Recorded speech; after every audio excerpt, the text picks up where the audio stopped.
Praise lord. యేసయ్య శిలువ మీద పలికిన మొట్టమొదటి మాట లూకా రాసిన సువార్త 23వ అధ్యాయము 34వ వచనం నుంచి 36వ వచనం వరకు గట్టిగా చదువుకుందాం. యేసు, తండ్రి, వీరేమి చేయుచున్నారో వీరెరుగరు గనుక వీరిని క్షమించుమని చెప్పెను.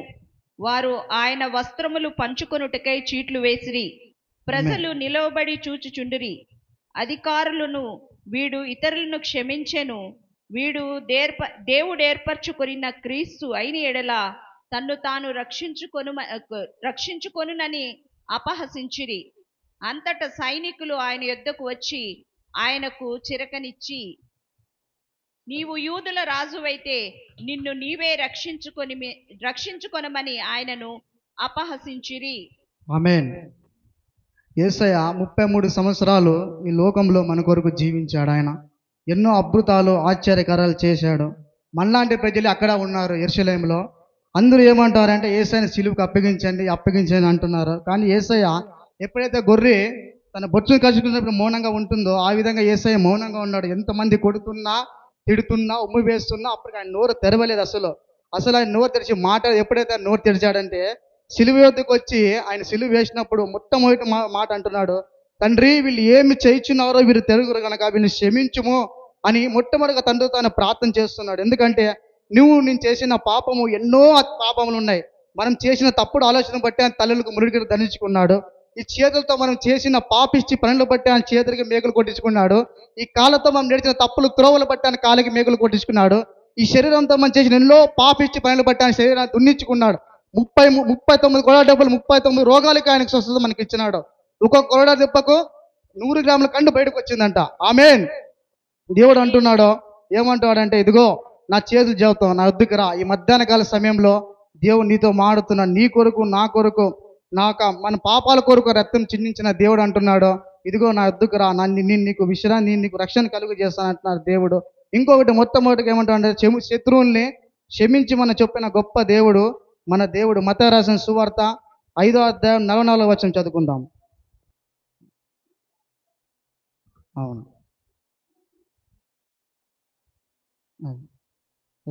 అవును. దేవుడు ఏం చెప్తున్నాడంటే మీ శత్రువుల నుంచి మీరు ప్రార్థన చేయండి, హింసించే వరకు ప్రార్థన చేయండి. అదే మనం ఒక ఏట మమ్మల్ని ఎవరైనా కొడితే తిరిగి 10 ఏట్లు ఎట్లా కొట్టాలా అని మనం ఆలోచిస్తాం. కానీ వాళ్ళని క్షమించే గుణం మనలో లేదు.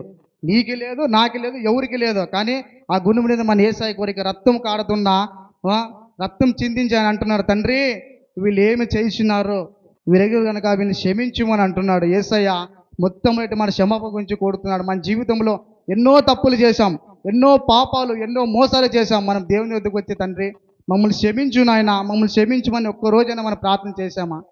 చెప్పండి, ఒక్కరోజు మనం ప్రార్థన చేశామా? దేవుడు అంటున్నాడు, నేనే మార్గము, సత్యము, జీవము, నా ద్వారా తప్ప తండ్రి వద్దకు ఎవరు చేయలేని యోహాను సువార్త 14వ అధ్యాయం 6వ వచనం తేటగా అంటున్నాడు ఆయన. ఈరోజు మనము ఒక్క దినమైన ఆయనతో మనం ప్రార్థన చేస్తున్నామా? అంతగా నశించిపోయినాడు మన కొరకు, అంతగా ఆయన మన కొరకు కొట్టించుకున్నాడు, అంతగా ఆయన మన కొరకు వేదన పడి అంటున్నారు, తండ్రి వీళ్ళని క్షమించుము అని అంటున్నాడు. 7 మాటలు దేవుడు పలికిన మాటలు ఈ లోకంలో ఏ రాజు కానీ ఎవరు కానీ దేవుడు పలికిన మాటలు పలికలేదు. ఎందుకంటే ఆయన ఒక్కడే నిజమైన దేవుడు కాబట్టి పరలోకమైనంత వదిలి ఈ భూలోకానికి వచ్చే దేవుడు నా యేసయ్య. ఆయన అంటున్నాడు, గెర్షమేను తోటలో ఆయన ప్రార్థన చేసి అంటున్నాడు, తండ్రి ఇది మీ చిత్తమైతే ఈ గిన్నె అని తొలగించని ప్రార్థన చేసి. ఎందుకంటే యేసయ్యకి తెలుసు ఆ మరణం ఎలా ఉంటుందో. ఆ శిలువ మరణం యేసయ్యకి బాగా తెలుసు. చెమటము రక్తముగా కారింది యెరూషలేము వీధుల్లో అంతా. యేసయ్య అంటున్నాడు, గోల్గొతా కొండ పైనకి ఆయన శిలువ మోసుకొని వెళ్తుండగా ఎంతో మంది ఆయన చూసి ఏడ్చారు. అంటున్నాడు, మీరు నా కొరకు ఏడవద్దండ్రి, మీ కుమారుని కొరకు మీరు ఏడవండి అని దేవుడు చెప్తున్నాడు. ఈ మధ్యాహ్న కాల సమయంలో మనం అందరూ ఎవరైతే మన ముందు తప్పు చేశారో, భార్య కానీ భర్త కానీ, మనం ఇంట్లో గొడవలు ఉంటాయి, ఒక్క మాట క్షమాపణ మనమే వెళ్ళి మా తప్పైంది క్షమించమని చెప్తే అవతల వాళ్ళ మనసు కరిగిపోతుంది. మనం ఆ క్షమాపణ గుణం కలిగి ఉందాం. మనం యేసులో క్రీస్తులో ఎప్పుడు నిల్చుందాం. దేవుడు వాక్యాన్ని దీవించును గాక. దేవుని నామమునకు వందనాలు. అందరికీ ప్రైజ్ ది లార్డ్. యేసుక్రీస్తు ప్రభు వారు శిలువ మీద పలికిన 2వ మాట గురించి మనం ఇప్పుడు ధ్యానించుకుందాం. లూకా సువార్త 23వ అధ్యాయము 39వ వచనం నుండి 43వ వచనం వరకు నేను చదువుతాను, చూసుకోండి. వేలాడవేయబడిన ఆ నేరస్తులలో ఒకడు ఆయనను దూషించుచు, నీవు క్రీస్తువు కదా, నిన్ను నీవు రక్షించుకొనుము, మమ్మును కూడా రక్షించుమని చెప్పెను. అయితే రెండవ వాడు వానిని గద్దించి, నీవు అదే శిక్షావిధిలో ఉన్నావు గనుక దేవునికి భయపడవా? మనకైతే ఇది న్యాయమే, మనము చేసిన వాటికి తగిన ఫలము పొందుచున్నాము గాని ఈయన ఏ తప్పిదము చేయలేదని చెప్పి ఆయనను చూచి, యేసు, నీవు నీ రాజ్యములోనికి వచ్చినప్పుడు నన్ను జ్ఞాపకము చేసుకోమనెను. అందుకాయన వానితో, నేడు నీవు నాతో కూడా పరదైసులో ఉందువని నిశ్చయముగా నీతో చెప్పుచున్నానెను. ఆమేన్. ఒక చిన్న ప్రార్థన చేసుకుందాం.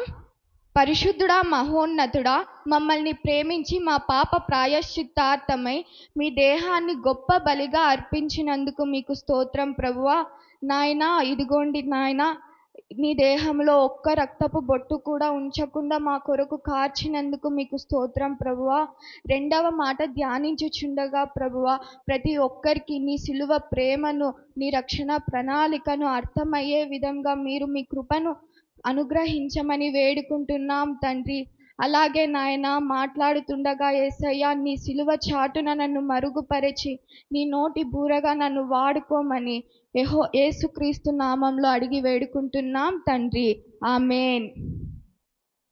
ఇప్పుడు యేసుక్రీస్తు సిలువ మీద దాదాపు 6 గంటల సమయము క్రీస్తు సిలువ మీద ఉన్నారు.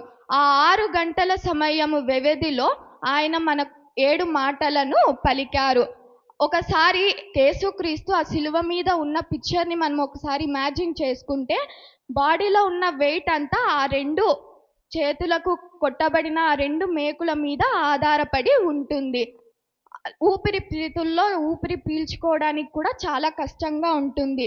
ఎందుకంటే కొరుకైన కొయ్య సిలువలో ఏషియా వీధుల్లో అంతా దేవుణ్ణి కొరడా దెబ్బలతో కొడుతుంటే ఆయన సిలువను మోసుకొచ్చారు. చేతుల్లో నుంచి రక్తం కారుతుంది, కాళ్ళల్లో నుంచి బాడీ అంతా రక్తం స్రవిస్తుంది. అలాంటి పరిస్థితుల్లో దేవునికి ఈ 7 మాటలను మన కొరకు పలికాడు. ఒకసారి మనం గమనించినట్టయితే ఈ 7 మాటలను పలకడానికి యేసుక్రీస్తు ఎంతో ఓపికను, శక్తిని, బలాన్ని కూడబెట్టుకొని ఈ 7 మాటలను పలికినట్టుగా మనం గమనించవచ్చు. అయితే ఈ రోమన్స్ గవర్నమెంట్లో సామాన్యులకు ఎవరికి ఈ సిలువ శిక్షను వేయరు. ఈ సిలువ శిక్షను విధించాలంటే చాలా నేరస్తులు, క్రిమినల్స్, మర్డరర్స్ ఇలాంటి వాళ్ళకు మాత్రమే ఇలాంటి భయంకరమైన సిలువ శిక్షను విధిస్తారు. అయితే మన కొరకు దేవుడు తగ్గించుకున్నది ఎంతో గొప్పది. ఎంతో తన ప్రాణాన్ని మన కొరకు అర్పించారు. తను దేవునికి ముందునే తెలుసు, నేను మరణించడానికే వచ్చాను, రక్తం కార్చడానికే వచ్చాను అని ఆయనకు ముందే తెలుసు. కానీ ఆయన ఎంచుకున్న మార్గం అవమానంతో కూడిన మార్గము.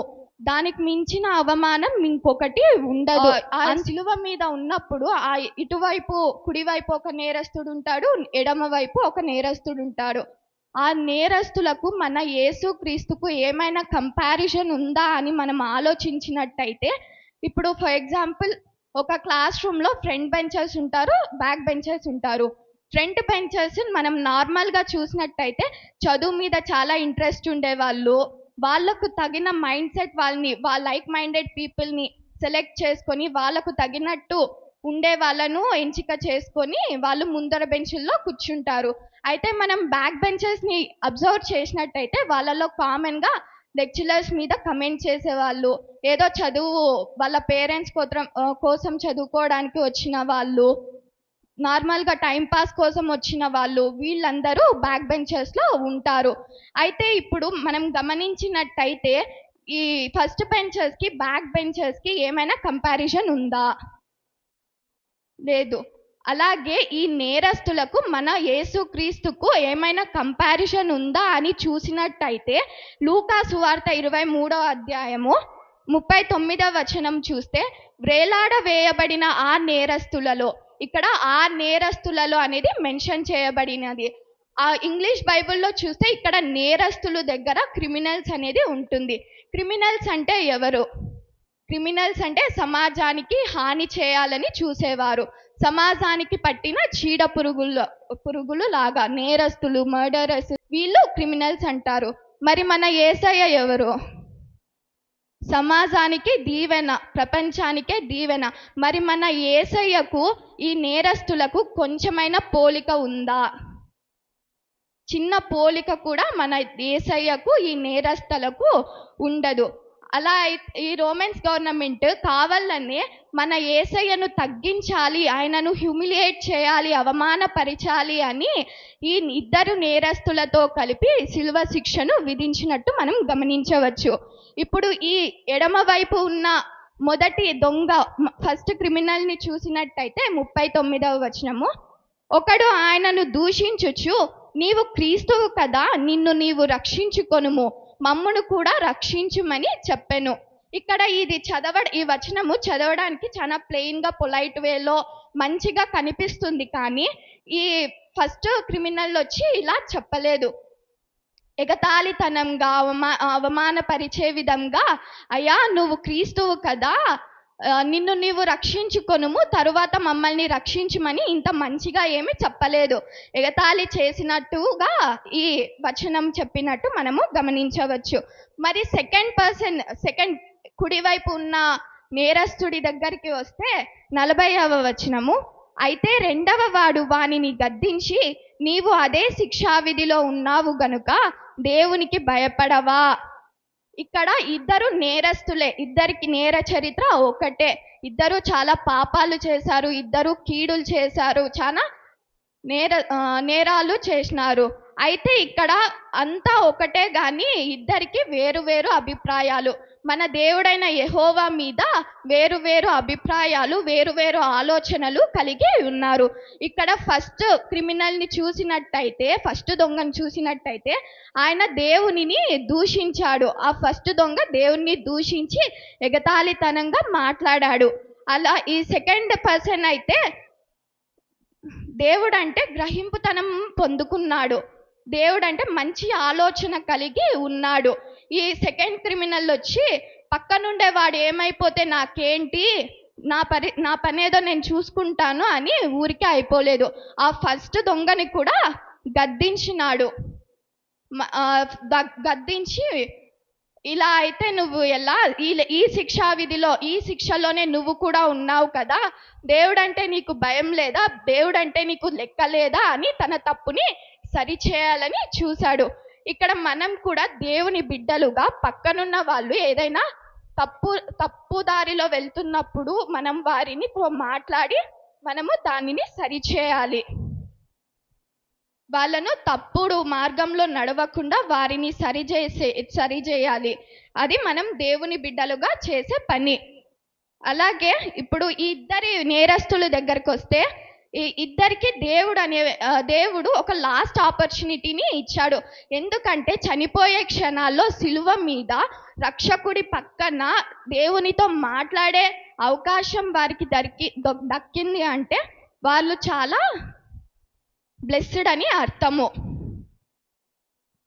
అయితే ఒకరైతే ఆపర్చునిటీని మిస్యూజ్ చేసుకున్నాడు, ఆ ఆపర్చునిటీని ఛాన్స్ని యూజ్ చేసుకోలేకపోయారు. మరి ఇంకొకరైతే ఆ ఆపర్చునిటీని ఛాన్స్ని యూజ్ చేసుకున్నారు. యేసయ్య యొక్క 12 మంది శిష్యులను గమనిస్తే అందరూ ఆయనతోనే తిరిగారు, అందరూ ఆయనతోనే ఉన్నారు, అందరూ దేవుడు చేసిన ఆశ్చర్య క్రియలను చూశారు. కానీ వారిలో ఒకరు ఉన్నారు, ఇస్కరియోతు యూదా. ఫిజికల్గా దేవునికి చాలా దగ్గరగా ఉన్న ఆత్మీయంగా మెంటల్గా చాలా దూరం అయిపోయారు. దేవుడి యొక్క ప్రేమను అర్థం చేసుకోలేటువంటి హీనమైన పరిస్థితిలోకి దిగజారిపోయాడు ఇస్కరియోతు యూదా. దిగజారిపోవడమే కాకుండా దేవుణ్ణి 30 వెండి నాణేలకు అమ్మేశాడు. ఇక్కడ మనం గమనించినట్టయితే మనం కూడా ఎంతమంది నామకార్థకు మాత్రమే మందిరంకు వచ్చే వాళ్ళు ఉన్నాము, మందిరముకు వస్తున్నామా లేదా అన్న దానికన్నా మనము ఆత్మీయంగా దేవుడికి దగ్గరగా ఉన్నామా లేదా అనేదే చాలా ఇంపార్టెంట్. ఇక్కడ 41వ ఇక్కడ ఇద్దరు నేరస్తుల్ని గమనించినట్టయితే ఇద్దరు దేవునికి దగ్గరగానే ఉన్నారు, ఇద్దరు మాట్లాడేది దేవుడికి వినపడుతుంది, ఇద్దరు దేవునికి దగ్గరగానే కనిపించినప్పటికీ ఒకరు నిజంగానే దేవునికి దగ్గరయ్యారు, ఇంకొకరు దేవునికి దూరం అయ్యారు. మనం ఇక్కడ 41వ వచనంలో చూసినట్టయితే మనకైతే ఇది న్యాయమే. ఇక్కడ సెకండ్ క్రిమినల్ వచ్చి ఒప్పుకుంటున్నాడు. ఫస్ట్ మన తప్పుని మనము ఒప్పుకోవాలి. మనం ఏంటో మనకు ఒక గ్రహింపుతనం అనేది రావాలి. మనం చేసిన పాపాలకు, మనం చేసిన నేరాలకు మనకు తగిన శిక్ష విధించబడుతుంది. కానీ మనము చేసిన వాటికి తగిన ఫలము పొందుచున్నాము, కానీ ఈయన ఏ తప్పిదము చేయలేదని చెప్పి ఇక్కడ సెకండ్ క్రిమినల్ వచ్చి తన తప్పుని ఒప్పుకుంటున్నాడు. మనకైతే ఇది న్యాయమే, మనము చేసిన క్రియలకు పాపాలకు ఇది మనకు తగినదే అని ఒప్పుకుంటున్నారు. ఇంకొకటి, ఈయన ఏ తప్పు చేయలేదు, దేవుణ్ణి చూచి ఈయన ఏ తప్పిదము చేయలేదని చెప్పి. నార్మల్గా అందరూ కలిపేసుకోవడానికి ఇష్టపడతారు. ఎలా అంటే, ఫర్ ఎగ్జాంపుల్, ఇప్పుడు ఒక క్లాస్ రూమ్లో ఎగ్జామ్ జరుగుతుంది. ఒక బెంచ్లో ఇద్దరు ఉంటారు, ఒకరు కాపీ కొడుతున్నారు, ఇంకొకరు చిట్స్ ఇస్తున్నారు. సడన్గా స్క్వాడ్ వచ్చింది అనుకోండి, ఏమంటారు? అందరూ కలిపి కొడుతున్నాము కాపీ అంటారు, కలిపేసుకోవడానికి ఇష్టపడతారు. కానీ ఇక్కడ ఈ సెకండ్ క్రిమినల్ కలుపుకోవడానికి ఇష్టపడలేదు. న్యాయంగా చెప్పాడు, ఒప్పుకున్నాడు తన తప్పుని. కానీ ఈయన ఏ తప్పిదము చేయలేదు, ఈయనకు ఈ శిక్ష పడడానికి తప్పు న్యాయం కాదు, ఈయనకు ఈ సిలువ శిక్ష అని రెండవ క్రిమినల్ ఒప్పుకున్నాడు. మనం కూడా దేవుని బిడ్డలుగా మారాలి అంటే ఫస్ట్ మన గురించి మనం ఒక గ్రహింపుతనం అనేది రావాలి. సెల్ఫ్ రియలైజ్ అవ్వాలి. నేను ఏం తప్పు చేస్తున్నాను, నేను చేస్తున్నది తప్పేనా అనేది ఒక గ్రహింపుతనం అనేది రావాలి. సెకండ్గా మనము దేవుని గురించి ఒక గ్రహింపుతనం అనేది రావాలి. ఫస్ట్ మన గురించి ఒక గ్రహింపుతనము, సెకండ్ది దేవుని గురించి ఒక గ్రహింపుతనము. నార్మల్గా మనం ఎందుకు వారము చర్చికి రావాలి, ఎందుకు మనం పదే దేవుని వాక్యం వినాలి అంటే, వినుట వలన విశ్వాసం కలుగుతుంది. మనం ఎంతైతే దేవుని గురించి వింటామో అంత మనకు దేవుడి గురించి గ్రహింపుత అనేది వస్తుంది. ఆ గ్రహింపుతనము వచ్చినప్పుడు మనం దేవునికి లోబడుతాము, దేవుని బిడ్డలుగా మారుతాము.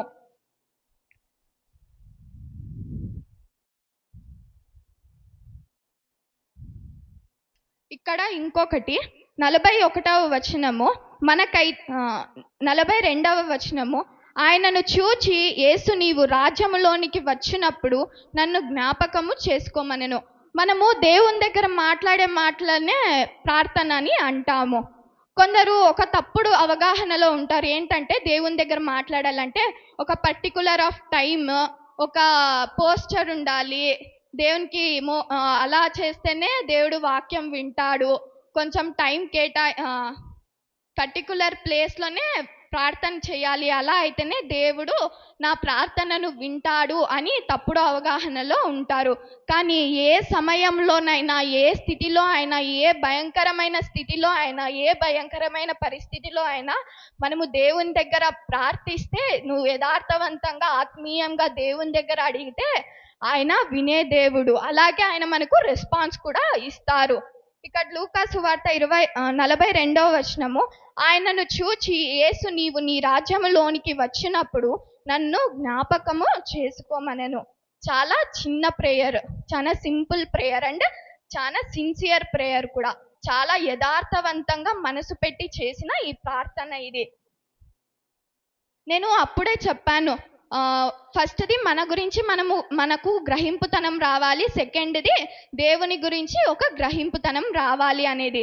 ఇక్కడ ఈ రెండవ క్రిమినల్ ఫస్ట్ తను చేసిన తప్పుల్ని ఒప్పుకొని నాకు ఇది న్యాయమే అని తన తప్పుల్ని ఒప్పుకున్నాడు. తరువాత ఈ దేవుడు ఒక రాజు అని, ఆయనకు ఒక రాజ్యం ఉందని దేవుని గురించి ఒక గ్రహింపుతనం అతనికి వచ్చింది. దేవుడు ఇక్కడ చూడండి 42వ వచనం, నీవు నీ రాజ్యములోనికి వచ్చినప్పుడు నన్ను జ్ఞాపకము చేసుకొనుము. కొందరు అనుకుంటా అంటారు ఇది చాలా చిన్న ప్రేయర్, కానీ ఇంకా కొందరు అనుకుంటా అంటారు చాలా లెంతీ ప్రేయర్, అంటే పెద్ద పెద్ద ప్రార్థనలు చేస్తేనే దేవుడు ఇంప్రెస్ అయిపోతాడు, నాకు అలాంటి పెద్ద పెద్ద ప్రార్థనలు ఏవి రావు, నాకు అంత కష్టమైన పదాలు కూడా నా నోట్లో తిరగవు కాబట్టి నేను ప్రార్థన చేసుకోను అని కొందరు చెప్పేవాళ్ళు కూడా ఉంటారు. కానీ దేవుడేమి నీ పెద్ద పెద్ద ప్రార్థనల్ని చూడడు, నీ గ్రామర్ మిస్టేక్స్, వొకాబులరీని దేవుడేమి చూడడు. ఆయన చూసేది నువ్వు యథార్థవంతంగా ప్రార్థన చేస్తున్నావా లేదా, సిన్సియారిటీ ఉందా లేదా అనేది మాత్రమే ఆయన చూస్తాడు. ఇక్కడ అంటే నేను ఇంకొకటి చెప్పాలనుకుంటున్నాను. కొందరు మారల్లా నేను మారల్లా, నలుగురికి ఆదర్శవంతంగా మారాలి, అలా ఇలా అని అంటుంటారు, కానీ మారలేకపోతుంటారు. బహుశా ఈ రెండో దొంగ పరిస్థితి కూడా అదే అనుకుంటాను. రెండవ క్రిమినల్ మారేలోపే రోమన్ గవర్నమెంట్ వాళ్ళు పట్టుకొని సిలువ మీదకు వేసేసాడు. అందుకే మనము టైం ఉన్నప్పుడే మన తప్పుల్ని సరి చేసుకోవాలి. టైం ఉన్నప్పుడే మనము దేవుని క్షమాపణను కోరుకోవాలి. ఇప్పుడు ఆ సెకండ్ క్రిమినల్కు లైఫ్ అనేది ఒక క్లైమాక్స్కి వచ్చేసింది. మనము మారాలంటే ఫస్ట్ రియలైజేషన్ ఉండాలి, సెకండ్ టేకింగ్ యాక్షన్. రియలైజేషన్ అంటే నువ్వేంటో నీకు ఫస్ట్ తెలియాలి, దాన్ని రియలైజేషన్ అంటారు. ఫర్ ఎగ్జాంపుల్, నీకు ఒక జ్వరం వచ్చింది అనుకో, మనకు ఒక రోగం వచ్చింది, అది నీకు తెలుసు, అది నీ గ్రహింపుతనము. మళ్ళీ నువ్వు అది రోగము తగ్గాలంటే ఏం చేయాలి అనేది నీకు తెలిసి ఉంటుంది. కానీ నువ్వు యాక్షన్లోకి, ఇప్పుడు మనకు రోగం వచ్చింది అని నువ్వు ఇంట్లోనే ఉంటే రోగము తగ్గదు. దానికి మెడిసిన్స్ వేసుకోవాలి, మందులు వేసుకోవాలి, హాస్పిటల్కి వెళ్తేనే రోగం అనేది తగ్గుతుంది. అలా మనము టేకింగ్ యాక్షన్ ద్వారా మనము చూపించాలి. ఇక్కడ ఈ నేరస్తుడు మనకు తగినదే, మనం చేసిన తప్పులు మనం చేసినవి తప్పులు కాబట్టి మనకి సిలువ శిక్షను అనేది విధించారు అని తన తప్పును ఒప్పుకొని దేవుణ్ణి ప్రార్థించాడు. యేసు, నీవు నీ రాజ్యంలోనికి వచ్చినప్పుడు నన్ను జ్ఞాపకము చేసుకోమనను అని జ్ఞాపకము చేసుకో అని దేవుణ్ణి ప్రార్థించాడు, యాక్షన్లో చూపించాడు. ఇంకా ఇంత యథార్థవంతంగా ప్రేయర్ చేసే దేవుడు ఊరికే ఉంటాడా? ఆ ప్రార్థనని గ్రాంటెడ్ చేసేస్తాడు, ఆ ప్రార్థనని ఒప్పుకుంటాడు. 43వ వచనంలో మనం గమనించినట్టయితే, అందుకాయన వానితో, నేడు నీవు నాతో కూడా పరదైసులో ఉందువని నిశ్చయముగా నీతో చెప్పుచున్నాను నేను. హల్లెలూయా. దేవుడు అంత యథార్థవంతంగా సిన్సియర్గా ప్రేయర్ చేస్తే దేవుడు ఆ ప్రార్థనను అంగీకరించి నీవు నాతో కూడా పరదైసులో ఉందువని చెప్పినాడు. ఇక్కడ దేవుడేమి నువ్వు ఇప్పుడా చెప్పేది, నేను 3.5 సంవత్సరము సేవ చేసినప్పుడు క్షణం కూడా తీరిక లేకున్నప్పుడు తిరిగినప్పుడు నేను నీకు గుర్తు రాలేదా, అప్పుడు నేను నీకు కనపడలేదా, ఇప్పుడా నీకు గుర్తొచ్చేది అని దేవుడేమి అనలేదు.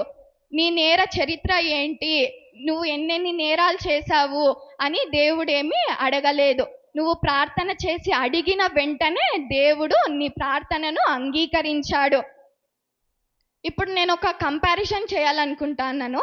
ఈ ఇద్దరి నేరస్తులలో ఇద్దరికి ఒకే నేర చరిత్ర, ఒకటే నేరాలు చేసినారు, ఇద్దరు సిలువ మీదే ఉన్నారు. కానీ ఒకరు దేవుణ్ణి దూషించి దేవునికి దూరం అయిపోయారు, ఇంకొకరు దేవుణ్ణి గ్రహించి దేవుణ్ణి అడిగారు, నీ మోక్ష రాజ్యంలో నన్ను కూడా జ్ఞాపకము చేసుకో అని దేవుణ్ణి అడిగారు. ఇప్పుడు మోక్ష రాజ్యంలో దేవుడు నీవు నాతో కూడా పరదైసులో ఉండు అని నిశ్చయంగా చెప్పుచున్నాను అని అన్నాడు కదా. అప్పుడు ఎవరికి అన్నాడు? ఫస్ట్ క్రిమినల్కా సెకండ్ క్రిమినల్కా? సెకండ్ క్రిమినల్ అడిగినాడు, ఫస్ట్ క్రిమినల్ దూషించాడు. కాబట్టి ఎప్పుడైతే మనము అడుగుతామో అడిగినప్పుడే మనకు ఏదైనా లభిస్తుంది, అడిగినప్పుడే మనము పొందుకుంటాము, అర్హులకు కాదు. ఎందుకంటే మనం ఎవ్వరము అర్హులము కాదు. మన జీవితంలో ఏదో ఒక దేవునికి ఇష్టం లేనటువంటి పని ఏదో ఒకటి మనం ఖచ్చితంగా చేసింటాం కాబట్టి మనం ఎవ్వరము అర్హులము కాదు. కాబట్టి అడిగిన వారికే పరలోకంలో ఉంటుంది, ఎంట్రీ అనేది ఉంటుంది. మనము టైం ఉన్నప్పుడే మనము మన తప్పుల్ని సరిచేసుకొని దేవుని యొక్క క్షమాపణను మనము కోరుకోవాలి. ఎందుకంటే ఎప్పుడు చనిపోతామో తెలీదు, ఎందుకంటే దేవుడు ఇచ్చిన లైఫ్ మనకిది, ఆయన ఎప్పుడు తీసుకొని వెళ్ళిపోతాడో తెలీదు. టికెట్ తీసుకునే ముందే పరలోకమా నరకమా అనేది నిర్ణయించుకోవాలి. పరలోకము నిజము, నరకము నిజము. మనము ఇక్కడ కొందరు అనుకుంటారు తెలివైన వాళ్ళు, అక్కడికి వెళ్ళినాక డిసైడ్ చేసుకుందాంలే అని. ఇప్పుడు ట్రైన్ ఎక్కినామనుకో, అక్కడ టికెట్ ఆల్రెడీ తీసేసుకొని ఉంటారు. టికెట్ తీసేసుకొని ఇంకా టీసీ గారు వచ్చి, ట్రైన్ ఎక్కినాక టీసీ గారు వచ్చి అడుగుతారు, ఏంటమ్మా నువ్వు టికెట్ అక్కడికి తీసుకున్నావు, ఈ ట్రైన్ ఎక్కినావు అంటే, తెలివైన వారు, టీసీ గారు నేను టికెట్ ఆ ట్రైన్కి తీసుకున్నాను, కానీ ఈ ట్రైన్ ఎక్కాను, నాకు ఈ ట్రైన్లో వెళ్ళాలని ఉంది అంటే, టీసీ గారు అప్పుడు ఏమంటారు, ఫస్ట్ దిగమ్మా నువ్వు ట్రైన్ నుంచి అని అంటారు. అలాగే మనం కూడా వెళ్ళక ముందే టైం ఉన్నప్పుడే పరలోకమా నిజమా అనేది తెలుసుకొని మన తప్పుని సరి చేసుకొని మన గురించి ఒక గ్రహింపుతనం వచ్చి క్షమాపణను కోరుకొని ఉంటే పరలోకములో యుగ యుగాలు ఆయనతో కలిసి ఉండే కృపను దయచేస్తాడు. అట్టి కృపను మనందరికీ దయచేయాలని కోరుకుంటూ ఆమేన్. నాకు ఈ అవకాశం ఇచ్చినందుకు అయ్యగారికి మీకు అందరికీ నా వందనాలు. Praise the Lord. Hallelujah, hallelujah. దేవుని యొక్క మహాకృపను బట్టి మరి శుభ శుక్రవారము దేవుడు తన కృప చొప్పున మనలందరినీ జ్ఞాపకం చేసుకొని మరి తన సిలువలో పలికిన 7 మాటలు మాట్లాడుతున్నప్పుడు ఆ మాటలు మరలా మనము ధ్యానించుకోవడానికి దేవుడు ఎంతగానో తన కృపను చూపాడు. మరి 3వ మాట నేను మాట్లాడాలని ఆశించాను. దేవుని సంద అడిగినప్పుడు, అయ్యా నేను ఏ మాట ద్వారా నీ మాటను నేను మాట్లాడాలి, నేను ఏమి సరి చేసుకోవాలి, ఎక్కడైనా నేను నిర్లక్ష్యంగా ఉన్నానా, ఆ మాట ద్వారా నేను ప్రతి సంవత్సరం దేవుని సన్నిధిలో మరి దేవుని యొక్క సిలువ పైన పలికిన 7 మాటలు మాట్లాడుతున్నప్పుడు దేవుని సన్నిధిలో నేను అడుగుతున్నప్పుడు దేవుడు నాలో మార్పును తీసుకొస్తున్నాడు. వింటున్న మీలో మార్పు వస్తుందో లేదో మీరు గ్రహించుకోవాలని ఆశిస్తున్నాను. మరి 3వ మాట ఏమని ఉందంటే యోహాను సువార్త 19వ అధ్యాయము 26-27 వచనాలు చదువుతానండి. యేసు తన తల్లియు తాను ప్రేమించిన శిష్యుడును దగ్గర నిలుచునుట చూచి, అమ్మా ఇదిగో నీ కుమారుడు అని తన తల్లితో చెప్పెను. తరువాత శిష్యుని చూచి, ఇదిగో నీ తల్లి అని చెప్పెను. ఆ గడియ నుండి ఆ శిష్యుడు ఆమెను తన ఇంట చేర్చుకొనెను. చిన్న ప్రార్థన చేసుకుందాము. మహాపరిశుద్ధుడా, మహాగణుడా, మహోన్నతుడా, సర్వశక్తిమంతుడా, సర్వాధికారి, కృపా కనికరములు గల తండ్రి, నీకు లెక్కలేనని స్తుతులు స్తోత్రాలు తండ్రి. అయా నాయన శుభ శుక్రవారము తండ్రి, అయా నీ సిలువలో నాయన మా కొరకు నాయన నలుగగొట్టబడి అయా ప్రభా ఎంతగానో నాయన ఘోరమైన శ్రమను పొంది అయా సిలువము నాయన ఆకాశమునకు భూమికి మధ్య వేలాడుతూ తండ్రి ప్రభా మా కొరకు నాయన ఎంతో ఓపికగా నాయన అయా కొన్ని మాటలయ్యా నువ్వు చెప్పినావు తండ్రి ప్రభా. ప్రతి సంవత్సరం మేము ధ్యానించుకుంటున్నామయ్యా, ప్రతి సంవత్సరం మేము వింటున్నాము తండ్రి ప్రభా. మాలో నాయన కలుగుతున్న నాయన మార్పు ఏముందో నాయన గ్రహించగలిగే కృపను ప్రతి ఒక్కరికి దయచేసి నువ్వు మహిమ పొందు తండ్రి. నాయన 3వ మాట నేను మాట్లాడాలని ఆశపడినప్పుడు అయా నీ జ్ఞానంతో నన్ను నింపిన తండ్రి నీకు వందనాలయ్యా. నీ మాటను నేను మాట్లాడుటకు నీ సహాయం నాకు దయచేసి నీవే మహిమ పొందమని, నీ కృప కలిగిన హస్తమయ్యా నాకు తోడుగా ఉంచమని మా ప్రభువును రక్షకుడైన యేసు నామమున అడిగి వేడుకొనుచున్నాం మా పరమ తండ్రి. ఆమేన్, ఆమేన్. 2వ మాట ద్వారా ఏం గ్రహించారు? సమయం ఉండగానే సమయాన్ని సద్వినియోగపరుచుకొని దేవునికి దగ్గరగా జీవించాలని నేర్చుకోవాలి. సమయాన్ని ఎవరైతే వ్యర్థంగా పోగొడుతున్నారో, రక్షణని పెండింగ్ చేస్తున్నారో వారితో దేవుడు మాట్లాడిన మాట. మరి 3వ మాటగా మరి యేసు తన తల్లియు తాను ప్రేమించిన శిష్యుడు దగ్గర నిలుచునుట చూచి, మరి యేసు ప్రభువారు సిలువలో వేలాడుచున్నారు. ఊపిరి పీల్చుకోవటానికి అవ్వదు. 2 చేతులు బాగా స్ట్రెచ్ అయ్యి ఆ చేతికి మేకులు వేసేశారు, కాళ్ళకి మేకులు వేసేశారు. అలాంటి స్థితిలో ఉన్నప్పుడు మనిషి ఊపిరి పీల్చుకోవటానికి లంగ్స్ అంటే ఊపిరితిత్తులు ఏమాత్రము సహకరించవంట. కానీ ఆయన దేవాతి దేవుడు, పరిశుద్ధమైన తండ్రి కనుక సిలువలో అంత శ్రమను అనుభవిస్తూ అంత బాధను భరిస్తూ మన కొరకు మాట్లాడాడు. మరి సిలువలో పలికిన మాటలు వింటున్నప్పుడు ఆ యొక్క చిత్రాన్ని మనం ఊహించుకుంటే ఒక 2 నిమిషాలు మనల్ని నిలబడమన్నారనుకోండి, కాళ్ళు పట్టేస్తాయి. మోకరించి ప్రార్థన చేద్దామని ప్రార్థన మొదలుపెట్టినప్పుడు కొందరు అరగంట అయినా ప్రార్థన చేస్తూ ఉంటారు. అలాంటి చేస్తున్నప్పుడు ఆ మోకరించే దీంట్లో ఉన్నప్పుడు మోకాళ్ళు నొప్పి వచ్చేసి నడుము నొప్పి వచ్చి కింద కూర్చుండిపోతాం, మోకాళ్ళు కూడా సరిగ్గా వెయ్యలేము. కానీ దేవాతి దేవుడు తన ఏకైక కుమారుని మన కొరకు పంపించి మరి సిలువలో బలి అవ్వటం దేవదేవునికి, తండ్రి అయిన దేవునికి ఇష్టముగా మరి ఏర్పాటు చేసుకొని తన ఏకైక కుమారుని మన కొరకు సిలువకు అప్పగించినప్పుడు సిలువలో పలుకుతున్న ఈ మాటలు, మరి ఒక వ్యక్తి చిన్నప్పుడు ఉన్నప్పుడు చిన్నతనములో తన నోట నుండి వచ్చిన మొదటి మాట మనం విన్నప్పుడు ఎంతగానో సంతోషిస్తాము. అమ్మా అని మరి పూర్తిగా పిలవటం రాకపోయినా నత్తిగా పిలుస్తుంటే సంబరపడిపోతాము. ఇంకా చిన్న చిన్న మాటలు చెప్తున్నప్పుడు ఇంకా మురిసిపోతూ ఉంటాము. మరి అదే వ్యక్తి చివరి దశలో ఉన్నప్పుడు ఆ మాటలు కూడా వినాలని ఎంతో ప్రాముఖ్యమైనవి. కొందరు మాటలు చెప్తారు, కొందరు ఏ మాటలు చెప్పరు. ఏం చెప్తారా విందామా అనుకున్నా కొందరు చెప్పరు. వారి చివరి గడియల్లో ఉన్నప్పుడు ఆ మాటలు కూడా చాలా ప్రాముఖ్యమైనవి. కనుక మరి యేసు ప్రభువారు తన యొక్క సిలువ శ్రమను అనుభవిస్తూ, సిలువలో ఎంతగానో భయంకరమైన బాధను అనుభవిస్తూ, ఎండలో ఉంది సిలువ, చక్కని నీడలో లేదండి. మనమైతే మందిరంలో ఉన్నాము, చక్కగా ఫ్యాన్ వేసుకొని కూర్చున్నాము, ఒకవైపు నిద్ర వస్తుంది, ఒకవైపు తూగు వస్తుంది. ఎవరైనా చెబితే కోపం కూడా వస్తుంది కదా. తూగుతున్నావు, చైర్ పడిపోతుందంటే లేదు, కోపం వస్తుంది ఫస్ట్.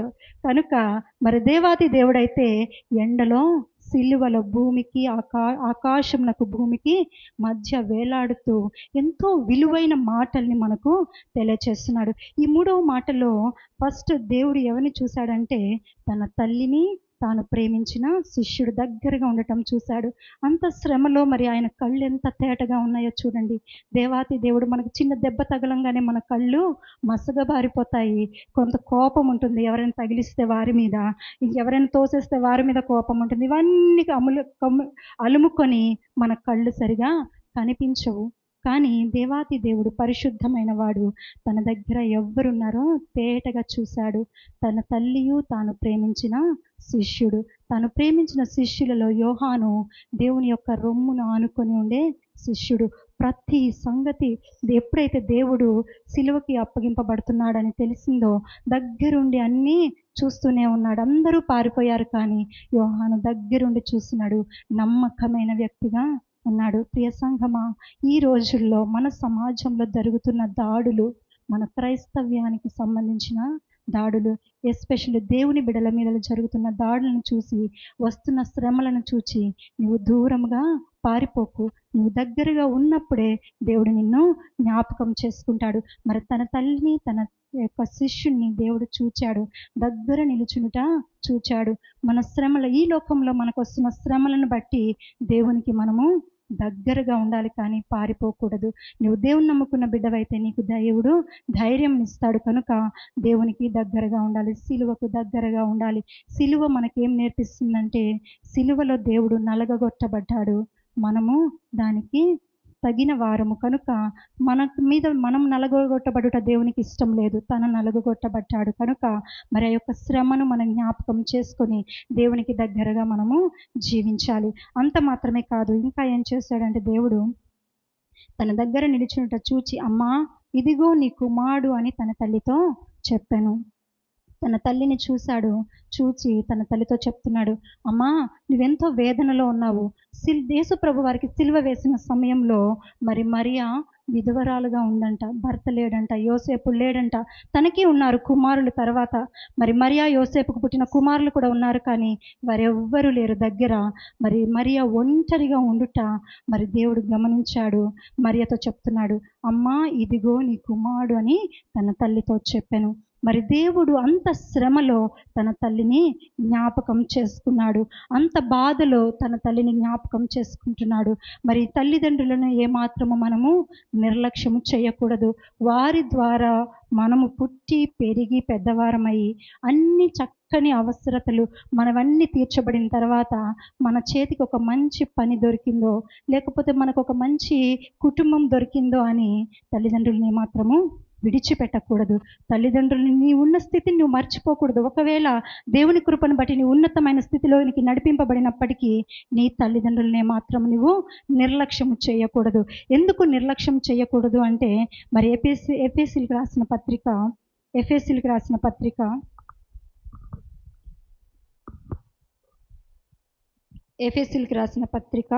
6వ అధ్యాయము పిల్లలారా, ప్రభునందు మీ తల్లిదండ్రులకు విధేయులయుండుడి, ఇది ధర్మమే. మొదటి వచనము. నీకు మేలు కలుగునట్లు నీ తండ్రిని తల్లిని సన్మానింపుము, అప్పుడు నీవు భూమి మీద దీర్ఘాయుష్మంతుడవగుదువు. ఇది వాగ్దానములతో కూడిన ఆజ్ఞలలో మొదటిది. మరి మనకున్న 10 ఆజ్ఞలలో నీ తల్లిని తండ్రిని సన్మానింపుమనుంది. మరి ఎంతమంది సన్మానించడం అంటే అర్థం ఏంటి? ప్రతిరోజు నీ తల్లిదండ్రులకు చైర్ వేసి పూలమాల తీసుకొచ్చి సాల్వ కప్పితేనే సన్మానమా? కాదు. వారి మాటకు నువ్వు విధేయత చూపటం కూడా సన్మానమే. వారి మాటకు నువ్వు లోబడటం కూడా దేవుణ్ణి, మరి తల్లిదండ్రులు నువ్వు సన్మానిస్తున్నట్టే. వారు చెప్పినట్టుగా నువ్వు వినడం అన్నది మరి తల్లిదండ్రుల్ని సన్మానిస్తున్నట్టు. ఎందుకు సన్మానించాలి అంటే నీకు దీర్ఘాయువు కలుగుతుంది కనుక, నువ్వు చక్కగా జీవిస్తావు కనుక, నువ్వు మంచి మార్గంలో ఉంటావు కనుక నీ తల్లిదండ్రులు నువ్వు సన్మానించాలి. ఇది వాగ్దానాలతో కూడిన మొదటి ఆజ్ఞ అయినది. మరి మొదటి ఆజ్ఞల్లో మొదటిగా ఉంది కనుక నీ తల్లిని తండ్రిని ఏమాత్రము నిర్లక్ష్యం చేయవద్దు. మరి యేసు ప్రభు వారు తల్లిని ఒక్కరినే చూశారు కదా, తల్లిని మాత్రమే చూద్దాము, తండ్రిని విడిచిపెడదాం అనుకోవద్దు. ఒకవేళ నీ తండ్రి పరిస్థితులు మంచిగా లేవనుకోండి, వాడు తాగుడు వ్యసనం కలిగి భయంకరమైన ఇబ్బంది కలుగచేస్తున్నాడు అనుకోండి, ప్రార్థన చేయండి. నా చిన్నతనంలో మా తాతయ్య గారు మా అమ్మమ్మ గారు దేవుని నమ్ముకున్నారు. నాకు 8 సంవత్సరాలు ఉన్నప్పుడు వారు రక్షణ పొందారు.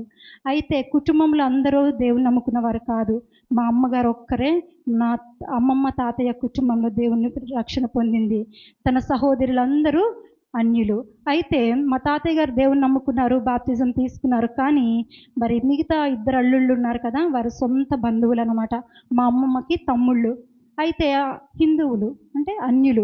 అయితే వారు మొదటి నుంచి వారు కలిగిన వారి యొక్క విధానము, వారి ఆచారములు మా తాతయ్యకి దూరంగా ఉంచడానికి ఏమాత్రం వారు ఇష్టపడలేదు. కనుక మరలా ఏం చేశారంటే, ఏం చెప్తావు, ప్రతి ఆదివారం చర్చ్ అంటావు, తాగనంటావు, ఇది చేస్తావు అది చేస్తానంటావు, అలా ఉండనంటావు, అలా ఉంటే ఎలాగా, మరి మాకు ఎట్లా ధర్మం జరుగుతుంది అని అడిగారంట వాళ్ళిద్దరు వచ్చి. అడిగినప్పుడు మా తాతయ్య గారు బాగా తాగేసేవారు. ఎందుకంటే ఆ ఇద్దరికి తాగడానికి పొయ్యాలి కాబట్టి ఈయన కూడా తాగేసేవారు. తాగేసి మా అమ్మమ్మ గారిని బాగా కొట్టేసేవారు. కొట్టినప్పుడు నేనేం చేసేదాన్ని అంటే, మా అమ్మమ్మని తీసుకొని దూరంగా వెళ్ళిపోయి ఒక చర్చ్ ఉండేది, ఆ చర్చిలో పెట్టేసి ఆ పాస్టర్ గారికి చెప్పేసి, మా అమ్మమ్మ గారిని చూసుకోండి పాస్టర్ గారు, మా ఇంట్లో ఉంటే మా తాతయ్య వచ్చి మా ఇంట్లో కూడా కొట్టేస్తాడు, ఇక్కడే ఉంచండి అని చెప్పి నేను అక్కడ పెట్టేసి మళ్ళీ వచ్చేసేదాన్ని. అయితే ఈ క్రమంలో ఆయన తాగుడు, ఆయన వ్యసనము నాకు చాలా చాలా చాలా ఇబ్బందిగా ఉండేది అనమాట. నేను పెరిగి పెద్ద అవుతున్నాను. నేను డాక్టర్ కోర్స్ 2nd ఇయర్ చదువుతూ ఉన్నాను. ఆ సమయంలో మా తాతయ్య గారు చనిపోయారు. చనిపోయినప్పుడు నేను ఫస్ట్ ఏమనుకున్నానంటే, థ్యాంక్స్ తండ్రి, మా తాతయ్యని తీసేసుకున్నావు, మా అమ్మమ్మకి ఇంకా దెబ్బలు ఉండవు అనుకున్నాను నేను. కానీ 17 సంవత్సరాలు తను ఒంటరిగా ఉంటుందని ఆలోచించలేదు. కానీ థ్యాంక్స్ దేవుడా, మా తాతయ్యని చంపేశావు, మా తాతయ్యని నువ్వు తీసేసుకున్నావు, ఇంకా మా అమ్మమ్మకి ఏ దెబ్బలు ఉండవు, మా అమ్మమ్మ హ్యాపీగా ఉంటుంది అనుకున్నాను. కానీ దేవుడు నిజంగా చెప్తున్నాను, మా తాతయ్య గారు ఉన్న దానికంటే ఇంకా అధికమైన కృపను దేవుడు చూపి ఎవరి యొద్ద తన చేతిని చాపకుండా దేవుడు పోషించాడు. మరి అటువంటి వ్యసనంలో ఉన్నప్పుడు నాకు తెలియని వయస్సులో నేను రక్షణ పొందక ముందు మరి ఎంతగానో మా తాతయ్య గారు చనిపోయారని దేవానికి థ్యాంక్స్ అని చెప్పాను. కానీ తర్వాత నేను కొన్ని రోజుల తర్వాత తాతయ్య ఉంటే ఎంత బాగుండని ఆలోచించాను. కానీ తాతయ్య లేడు. అలా అయింది. అయితే ఇవన్నీ నాకు జ్ఞాపకం వస్తున్నప్పుడు నేను ఈ మాటను మాట్లాడాలని ఆశపడ్డాను. కనుక మన యొక్క పరిస్థితుల్లో, మన కుటుంబాలలో ఎవరైనా భయంకరమైన తాగుబోతులు, వ్యసనము కలిగిన వారు, ఇలాంటి వారు ఉంటే వారిని అసహించుకోవద్దు, వారు మారాలని ప్రార్థన చేయండి. మరి అంత మాత్రమే కాదు, దీర్ఘాయుష్మంతులంగా మనం ఉండాలి అంటే మరి దేవుడు ఏం చెప్తున్నాడంటే, తల్లిని తండ్రిని సన్మానించమని చెప్తున్నాడు. అంత మాత్రమే కాదు, మరి ఇంకా దేవుడు ఏం చూశాడంటే, తరువాత శిష్యుని చూచి ఇదిగో నీ తల్లి అని చెప్పాను. శిష్యుని చూచంగానే దేవునికి ఎంత నమ్మకం కలిగింది. తన శ్రమలలో తన శ్రమ పొందకపోయినప్పటికీ తనకు దగ్గరగా ఉండటము దేవుడు గమనించాడు, తనకు హత్తుకొని ఉండటం దేవుడు గమనించి శిష్యునికి ఒక బాధ్యతను అప్పగించాడు, తల్లికి ఒక ఆదరణను చూపించాడు. అమ్మా, నేను లేనని నువ్వు బాధపడవద్దు, నేను లేనని నువ్వు దుఃఖించవద్దు, నేను లేనని నువ్వు చింతించవద్దు, కానీ ఇదిగో నీకు కుమారుడు ఉన్నాడని తల్లికి ఆదరణను చూపించాడు. తన బాధ్యతను దేవుడు నెరవేర్చాడు. కనుక ప్రియ సంఘమా, తల్లిదండ్రుల యొక్క పరిస్థితులు ప్రతికూలముగా ఉన్నప్పుడు, వారు సరైన మార్గంలో లేనప్పుడు వారిని తీసుకువెళ్ళి ఆర్ఫనేజ్లో అంటే అనాథాశ్రయాల్లో వదలొద్దు. కానీ నీ చుట్టూ పెట్టుకొని నువ్వు భరించగలిగితే, దేవుడే అంతగా భరించగలిగినప్పుడు నువ్వు నీ తల్లిదండ్రులను భరించడం చాలా తేలికే. కనుక నీ తల్లిదండ్రులను ఏమాత్రం నువ్వు నిర్లక్ష్యం చేయకుండా మరి నీతో పాటు ఉండేలాగా, ఒకవేళ నీ దగ్గర ఉండటానికి అవకాశం లేకపోతే వారుండే స్థలాలలోనే వారికి తగిన అవసరతలు నువ్వు కలగచేసి, వసతులు కల్పించి, వారిని ప్రేమించి అంతము వరకు దేవుడు మనల్ని ప్రేమించాడు. కనుక మనము కూడా అదే ప్రేమను పంచాలి. మరి ఈ యొక్క యోహానికి దేవుడు ఒక బాధ్యతను అప్పగించాడు. తన తల్లిని యోహాను చేతికి అప్పగించాడు. ఇక్కడ నుంచి నా తల్లి బాధ్యత ఇది నీది, ఇది నీకు తల్లి అయి ఉంది, నీవు కుమారుడు అయి ఉన్నావని దేవాతి దేవుడు సెలవిస్తున్నాడు. మరి ఇంకొక విషయం ఏమంటే, ఈ ఇంటికి నేను కోడలుగా వచ్చిన తర్వాత అత్తమ్మ ప్రతి బలహీనతలో నేనే ముందుగా ఉండి హాస్పిటల్కి వెళ్ళేదాన్ని. వదిన ఇక్కడ నుంచి చెబితే నేను అక్కడ ఉండేదాన్ని. కానీ లాస్ట్ మినిట్లో నేను ఆ రోజు హాస్పిటల్కి వెళ్ళలేదు. ఎందుకు వెళ్ళలేదని ఈ రోజు వరకు నన్ను నేను క్వశ్చన్ చేసుకుంటున్నాను. కానీ ఆన్సర్ లేదు. అయ్యా, ప్రతి బలహీనతలో వెంటనే ఉండి ఏమైంది అని అడుగుతూ ఉండి, నేను ఆ చివరి క్షణంలో ఆమె హాస్పిటల్కి వస్తుందన్నప్పుడు ఎందుకు నేను వెళ్ళలేకపోయానో నాకే అర్థం కావట్లేదు. కానీ నేను ప్రతిరోజు ఆలోచిస్తూ ఉంటాను, దేవా నన్ను క్షమించు, నేను ఎందుకు ఆ రోజు వెళ్ళలేకపోయినా నాకు తెలియదు. నా భర్త కూడా ప్రతిసారి నన్ను ఫోర్స్ చేస్తారు, వెళ్దాం పద ఫస్ట్ వెళ్దాం, ఈ పనులు ఆపే అని. కానీ ఆ రోజు నన్ను ఫోర్స్ చేయలేదు. అడిగారంతే, నేను ఇప్పుడు రాను, నీ వెళ్ళి మార్నింగ్ వచ్చి కలుస్తాను అని చెప్పాను. అంటే పిల్లలు స్కూల్ నుంచి వచ్చే టైం అని చెప్పి నేను పిల్లల కోసం ఆ సమయాన్ని ఉంచాలని, నేను ఉండాలని ఉద్దేశంతో, పిల్లలు ఇప్పుడు వస్తారు కదా, వాళ్ళు ఏం తింటారు, అలానే ఉండిపోతారు, వదిన అందరూ వస్తున్నారు కాబట్టి నీ వెళ్ళని చెప్పాను. కానీ నేను ఆ రోజు వెళ్ళలేదు. దేవా, నేను వెళ్ళుంటే మనిషి ఉండేదేమో అని ఒక్కొక్కసారి నాకు అనిపిస్తూ ఉంటుంది. ఏది ఏమైనా నీ చిత్తము, నేను ఆ రోజు ఎందుకు వెళ్ళలేదో నాకు తెలియటం లేదు. ఏ పని నాకు లేదు, నా పిల్లల నిమిత్తమే అందరూ వస్తున్నారు కదా, నేను మార్నింగ్ వెళ్ళి కలుద్దాం అనుకున్నాను. కానీ మరి మార్నింగ్ వెళ్దామన్నా కలుద్దామన్నా మాట్లాడటానికి ఏమీ లేదు. కనుక మరి నేను దేవుని ఎంతగానో అడిగినప్పుడు ఈ మాట ద్వారా నన్ను దేవుడు ప్రేరేపించాడు. ప్రతి ఒక్క విషయంలో మొదటగా ఏ విధముగా ఉన్నావో అదే విధముగా ఉండమని దేవుడు నాతో మాట్లాడాడు. కనుక ఈ మాటని మీతో నేను పంచుకోవాలని ఆశపడ్డాను. దేవుడు ఎంతగానో తన కృపను చూపిన దేవుడు, మన యొక్క పరిస్థితులన్నీ ఎరిగిన దేవుడు. మరి యేసు ప్రభు వారు తన శిష్యుల యొక్క సంగతులు తెలుసుకొని ఉండడా? మన హృదయ రహస్యం ఎరిగిన దేవుడు. తన శిష్యులు తనతో పాటు ఉంటారా, ఉండరా, పారిపోతారా, ఎవరు అబద్ధం చెప్తారు, ఎవరు అమ్మివేస్తారు, ఎవరు అప్పగిస్తారు, ఇవన్నీ దేవునికి తెలుసు. కానీ వారిని అంతము వరకు ప్రేమించిన దేవుడు, అంతము వరకు ప్రేమించాడంట. మరి యూదా వచ్చి ముద్దు పెట్టుకొని అప్పగించినప్పుడు, చెలికాడా నీకు శుభమవును అని చెప్పాడంటే, ఎంత ప్రేమ ఉంటే, ఎంత తగ్గింపు ఉంటే, ఆ శ్రమని ఏమాత్రం జ్ఞాపకం చేసుకోకుండా ఎంత పెద్ద మనసు ఉంటే అప్పగిస్తున్న వ్యక్తిని చెలికాడా అని పిలిచాడంట దేవుడు. కనుక ప్రియ సంఘమా, మనము మనుషులముగా ఉంటూ మన మొహాలు మనము ప్రతిరోజు చూసుకుంటూనే ఉంటాము. ఏదో తెలిసి తెలియకో, లేకపోతే నీకు ఆ సమయానికి తగిన జ్ఞానము లేకో, ఏదో ఒక మాటలతో మనుషుల్ని బాధ పెట్టి ఉంటే నువ్వు క్షమించాలి. ఎందుకంటే దేవుడు ఎంత ప్రేమామయుడన్నది మనకు అర్థమవుతుంది. యూదా అప్పగిస్తాడని దేవునికి తెలుసు, ప్రతీది తెలుసు దేవుడికి. పేతురు అబద్ధం చెప్తాడని దేవునికి తెలుసు. అయినప్పటికీ దేవుడు గద్దించలేదు వారిని. ఎంత చక్కగా అడిగాడు, చెలికాడా నీకు శుభమవునుగా. కానీ చక్కగా హత్తుకొని యూదాకి చెప్పాడంట. మరి అంత శ్రమకి యూదా అప్పగిస్తున్నప్పుడు దేవునికి కోపం వచ్చి ఉండాలి, కానీ దేవునికి కోపం రాలేదు. కనుక ప్రియ సంగమా, సిలువని చూస్తున్నప్పుడు మనము దేవుడు నలగగొట్టబడటాన్ని జ్ఞాపకం చేసుకోవాలి. సిలువను చూస్తున్నప్పుడు ప్రేమను జ్ఞాపకం చేసుకోవాలి. సిలువని చూస్తున్నప్పుడు సహనాన్ని మనము జ్ఞాపకం చేసుకోవాలి. సిలువని మనం చూస్తున్నప్పుడు ఓర్పును కలిగి ఉండాలి. మాట అనంగానే మాటని వదలడం కాదు, కానీ ఆ మాట ఎందుకు వచ్చిందని మీరు ఆలోచించండి. ఎదుటి వాళ్ళకి లేకపోవచ్చు ఆలోచన, కానీ వాళ్ళు ఎటువంటి అభద్రతా భావము, సెక్యూరిటీ ప్రాబ్లము, వారికి ఏమైనా అయిపోతుందేమో అనే ఆలోచనతో మరి వారు మాట్లాడి ఉండొచ్చేమో. కానీ నీవు దేవుని బిడ్డవై ఉన్నావు కాబట్టి ఆ సమయానికి ఆ మాటను నీవు అందుకొని ఆలోచించు. ఎందుకు ఆ మాట వచ్చింది, ఏ పరిస్థితుల్లో వచ్చింది, ఎలాంటి పరిస్థితుల్లో ఆమె మాట్లాడి ఉండొచ్చు అని నీవు ఆలోచించగలిగితే, దేవుడు ఎంతో సహనముతో ఓర్పుతో సిలువల శ్రమను అనుభవిస్తున్నాడు. కనుక అటువంటి ఓర్పు సహనాన్ని మనము కూడా కలిగి ఉండాలి. చివరగా విమోచన మనకు కలిగింది కనుక మరి ఆయన యొక్క రక్తము ధారలుగా చివరి బొట్టు వరకు కూడా కారింది, చివరి బొట్టు వరకు కూడా కారింది. ఎప్పుడు నువ్వు దీన్ని ఇమాజిన్ చేసుకోగలవు అంటే, ఎప్పుడు దీనిని ఊహించుకొని నువ్వు నీ హృదయంలో మార్పు వచ్చినప్పుడు, నీవు రక్షింపబడినప్పుడు, నిజమేనయ్యా నేను నీ బిడ్డగా ఉన్నాను కానీ లోకంలో జీవిస్తున్నాను, ప్రతి శుభ శుక్రవారం వస్తాను, నీ మాటలు నేను వింటూనే ఉంటాను.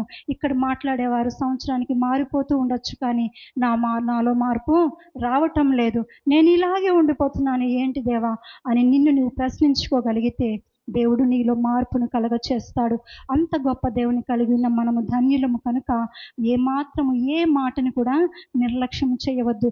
ఎవరు నిలబడుతున్నారని చూడకండి, వారి స్థితిగతులను చూచి మీరు వినగలిగితే అది వ్యర్థము. కనుక దేవుని మాట మీరు వింటున్నారని, దేవుని మాటనే మేము వినగలుగుతున్నామని మీరు విశ్వాసము కలిగి ఉంటే తప్పకుండా దేవుడు ఆ మాట ద్వారా మీతో మాట్లాడతాడు. తప్పక మీ హృదయాల్ని తాకుతాడు.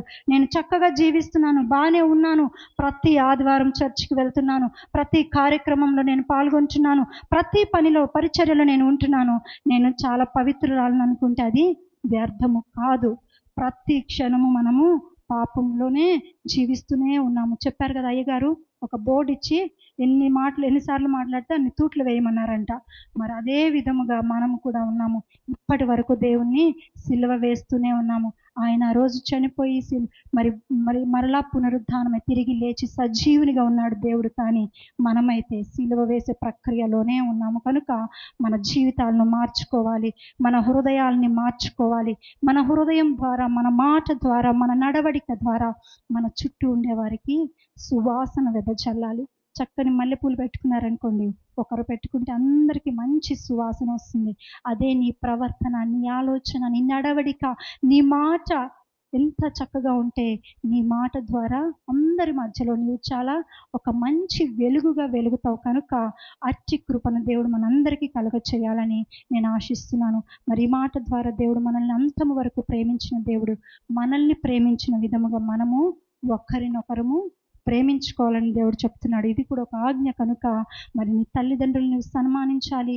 నీ ఇంటిలో ఉన్న ఒకవేళ నీ తల్లో, తండ్రో, లేకపోతే అన్న, లేకపోతే బాబాయ్యో, తాతయ్యో, అమ్మమ్మో, ఎవరో ఒకరు బంధువుల్లో వారి ప్రవర్తన సరిగా లేనప్పుడు నువ్వు దేవుని సన్నిధిలో అడుగు. ఒకవేళ నువ్వు సహాయం చేసే బిడ్డగా ఉంటే చివరి వరకు ప్రతి క్షణంలో ఎటువంటి పనులున్నా నువ్వు ముందుగా వెళ్ళు. ఆ పనుల్లో నీవు ఇంతకు ముందులాగే సహాయంగా నిలబడు. ఇంతకు ముందులాగే నీవు ఒక మంచి బిడ్డగా వారికి తోడుగా ఉండి నడు. వారి భారము, వారి బరువు, వారి నొప్పి నువ్వు మొయ్యలేవు, కానీ వారికి పక్కనే ఉండి మాటను చెప్పగలిగితే ఆ నొప్పి వారికి పోతుంది, భయము పోతుంది. మరి నేను ఒక డెంటిస్ట్ అండి, అంటే టీత్కి ట్రీట్మెంట్ చేస్తాను. నా క్లినిక్లో వస్తున్న పేషెంట్స్ వస్తున్నప్పుడు నేను దేవుని సన్నిధిలో ఒక మాట అడిగి వెళ్తున్నాను. దేవా, నేను కాదయ్యా, నా చేతులు కాదు, నీవు బాగు చేసే దేవుడవు, నీవు స్వస్థపరిచే దేవుడవు. ఒకవేళ వాళ్ళ దృష్టికి నేను డాక్టర్గా కనిపించలేకపోవచ్చు, లేకపోతే మంచి ఎక్స్పీరియన్స్ ఉన్న పర్సన్గా నేను వారికి అనిపించకపోవచ్చు, కానీ నువ్వు నన్ను ఎన్నుకున్నావు కనుక నీ ముఖ కాంతిని నాపై ప్రకాశింపచేస్తే వారికి నేను చక్కగా కనబడతాను, వారికి నేను 2 మాటలు చెప్పగలను. మరి కొంతమంది ఆడవాళ్ళు వస్తూ ఉంటారండి, వారి పరిస్థితులు నాతో చెప్తున్నప్పుడు కొన్నిసార్లు లాంగ్వేజ్ ప్రాబ్లంలో నేను సరిగా వారికి ధైర్యం చెప్పలేకపోతున్నాను. అది కూడా దేవుని సన్నిధిలో అడిగాను, అయ్యా నీ మాటతో నన్ను ధైర్యపరచు, నేను వారికి నీ మాటను చెప్పి ధైర్యపరచాలయ్యా అని దేవుని సన్నిధిలో అడిగాను. ఎంతోమంది ఒంటరిగా ఉన్న ఆడవాళ్ళు, వారి జీవితాల్లో ఎంతో నష్టపోయిన ఆడవాళ్ళు వస్తున్నప్పుడు వారికి దేవుడు తన మాటను తెలియచేయడానికి నన్ను ఎంతగానో దేవుడు వాడుకుంటున్నాడు. వచ్చిన వారందరినీ దేవుడు బాగు చేస్తున్నాడు. ఆ మహిమ నీకేనయ్యా, నాకొద్దు. నా పేరు ఎక్కడ వారు చెప్పుకోవద్దు. ఒకవేళ చెప్పుకున్నా అది నీవే మహిమ పొందు, నాకొద్దు, అది నీది కనుక నీవే మహిమ పొందాలని దేవుని నేను ప్రతి క్షణం నా పనిలో దేవుని నేను మహిమపరుస్తున్నాను. కనుక మీ పనిలో మీ సామర్థ్యాన్ని ఆధారం చేసుకోకుండా దేవుని సామర్థ్యాన్ని మీరు ఆధారం చేసుకుంటే, దేవుని బలాన్ని మీరు ఆధారం చేసుకుంటే, మరి ప్రతి శుభ శుక్రవారాలు, ప్రతి సంవత్సరము శుభ శుక్రవారాల్లో మరి ఏ విధముగా మీలో మార్పును కలిగి ఉన్నారో, ఇంతవరకు శ్రమ దినాలు కనుక ఆచారపూర్వకమైన శ్రమ దినాల్లో ఉండకుండా ఇక ముందు కూడా దాన్ని కొనసాగిస్తూ దేవునికి దగ్గరగా, దేవునికి ఇష్టమైన బిడ్డలంగా, సిలువకి దగ్గరగా ఉన్నారు యోహాను. మరి దేవుడు నమ్మకముగా యోహాన్ని ఎంచాడు. తన తల్లి బాధ్యతను అప్పగించాడు. నీవు దేవునికి దగ్గరగా ఉంటే నీకు ఒక పరిచర్యని దేవుడు అప్పగిస్తాడు. ప్రతి ఒక్కరు ఒక్కొక్క పరిచర్యకు తగిన వారే. ఎవ్వరు ఒకవేళ నేను పాటలు సరిగా పాడలేకపోవచ్చు, పాడేవాళ్ళు ఉంటారు. ఒకవేళ నేను మాట్లాడలేకపోవచ్చు, మాట్లాడే వాళ్ళు ఉంటారు. ఒకవేళ వంట చేయడం నాకు రాకపోవచ్చు, చేసేవాళ్ళు ఉంటారు. కనుక ప్రతి ఒక్కరము దేవునికి పనిముట్టే మనము. కనుక ఎవ్వరు ఎవరిని మరి మెజర్ చేసుకోవద్దు. ప్రతి ఒక్కరూ దేవుని సన్నిధికి రావాలి, దేవుని పరిచర్య కొరకు వాడబడాలి. మరి ఇంకా ముందుగా నెక్స్ట్ మాట్లాడుతున్న ప్రతి ఒక్క బిడ్డకి దేవుడు సహాయం చేయాలని మీరందరూ చక్కగా మాటని వినండి, చక్కగా గ్రహించండి. ఆ మాట ఎంతో లోతుగా ఉంది. అనుభవం లేకపోయినప్పటికీ వారి దేవుని మీద ఆధారపడినప్పుడు దేవుడు వారిని నడిపిస్తున్నాడు. కనుక దేవుని యొక్క మాటను మీరు నిర్లక్ష్యం చేయవద్దు, దేవుని నిర్లక్ష్యం చేయవద్దు. దేవునికి మహిమ ఘనత ప్రభావములు కలిగేలాగున నీ జీవితం ద్వారా దేవునికి మహిమ కలిగేలాగా మనం జీవించాలని ఆశిస్తున్నాను. ఈ చిన్ని మాటలు దేవుడు దీవించుగాక. ఆమేన్. ఇప్పుడు ముందుగా ప్రార్థన చేసుకుందాం. పరిశుద్ధుడా, మహోన్నతుడా, మహాగణుడా, నీకు మిక్కిలుగా ప్రేమించున్న మా తండ్రి, నీ యొక్క పరిశుద్ధ పాదములకు అనేకమైన స్తుతులు, స్తోత్రాలు, వందనాలు చెల్లించుకుంటున్నాం తండ్రి. నాయన ఇదిగో ప్రభా, పాటల ద్వారా నాయన 3 వాక్యాల ద్వారా నువ్వు మహిమ పొందిన విధానాన్ని బట్టి నీకు స్తోత్రాలు తండ్రి. నాయన 4వ మాట చెప్తుండగా నాయన నా నోటి నువ్వురగా వాడుకోమని నాయన గొప్పగా మహిమ పొందమని నీ నామంలో అడుగుతున్నాం తండ్రి. నాయన ఇక్కడ కూడి వచ్చిన బిడ్డలందరికీ నాయన చక్కగా విని గ్రహించగలిగే కృపను దయచేయమని ఈ చిన్ని ప్రార్థన నీ నామంలో అడిగి వేడుకుంటున్నాం తండ్రి. 3:34 మధ్యాహ్నము మొదలుకొని 3 గంటల వరకు ఆ దేశమంతటా చీకటి కమ్మెను. 3 గంటలకు యేసు ఏలోయి ఏలోయి లామా సబక్తా అని బిగ్గరగా కేక వేశాడు. అయితే మార్కు సువార్త 15వ అధ్యాయము 33-34 చదివినట్లయితే నా దేవా నా దేవా నన్ను చేయి ఎందుకు విడిచితివి, ఏలోయి ఏలోయి లామా సబక్తిని అని మన తండ్రి అయిన యేసు అరబిక్ అనే భాషలో మాట్లాడాడండి. కానీ అది అనువాదించిన తర్వాత నా దేవా నా చేయి ఎందుకు విడిచితివి. యేసు ప్రభు శిలువ ఘట్టంలో ఏది జరిగినా ప్రవచనాత్మకంగానే జరిగిందండి. ఆల్రెడీ ముందస్తు ప్రవచనాలు ఉన్నాయి. 1000 సంవత్సరాల కిందట ప్రవక్తలు ప్రవచించారు. ఏదైనా ఆధారాలు ఉన్నాయి అంటే ఉన్నాయి అండి. ఆమోసు పత్రిక 8-9 చదివినట్టయితే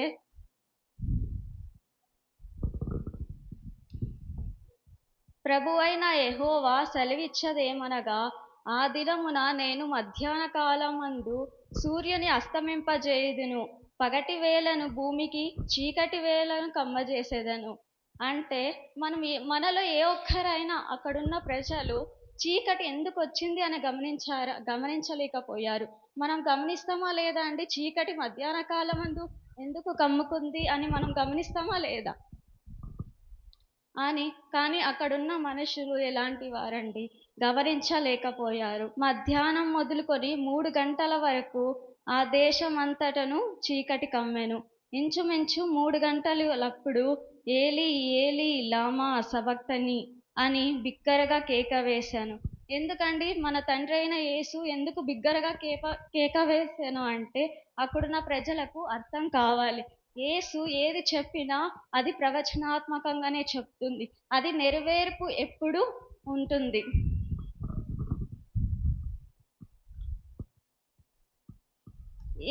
ఎంతో ఆవేదనతో మన తండ్రి నా దేవా నా చేయి ఎందుకు విడిచితివి అని గట్టిగా అరిచాడండి. ఎందుకు అరిచాడో తెలుసా మీకు?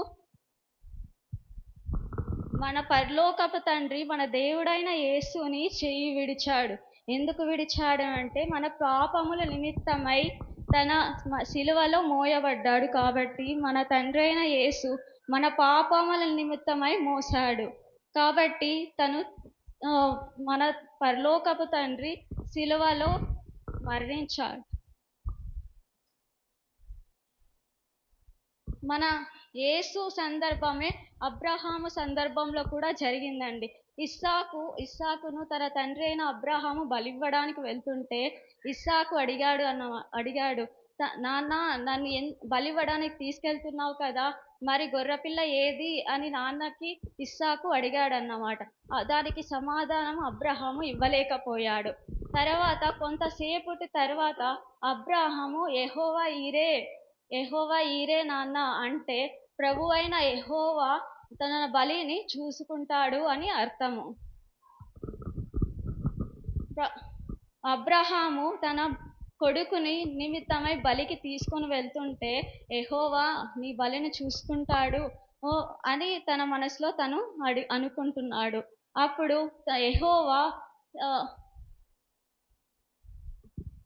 యెహోవా తన కొడుకుని, అబ్రహామా నువ్వు వెనక్కి తీసుకువెళ్ళు నీ కొడుకుని అని సెలవిచ్చాడు.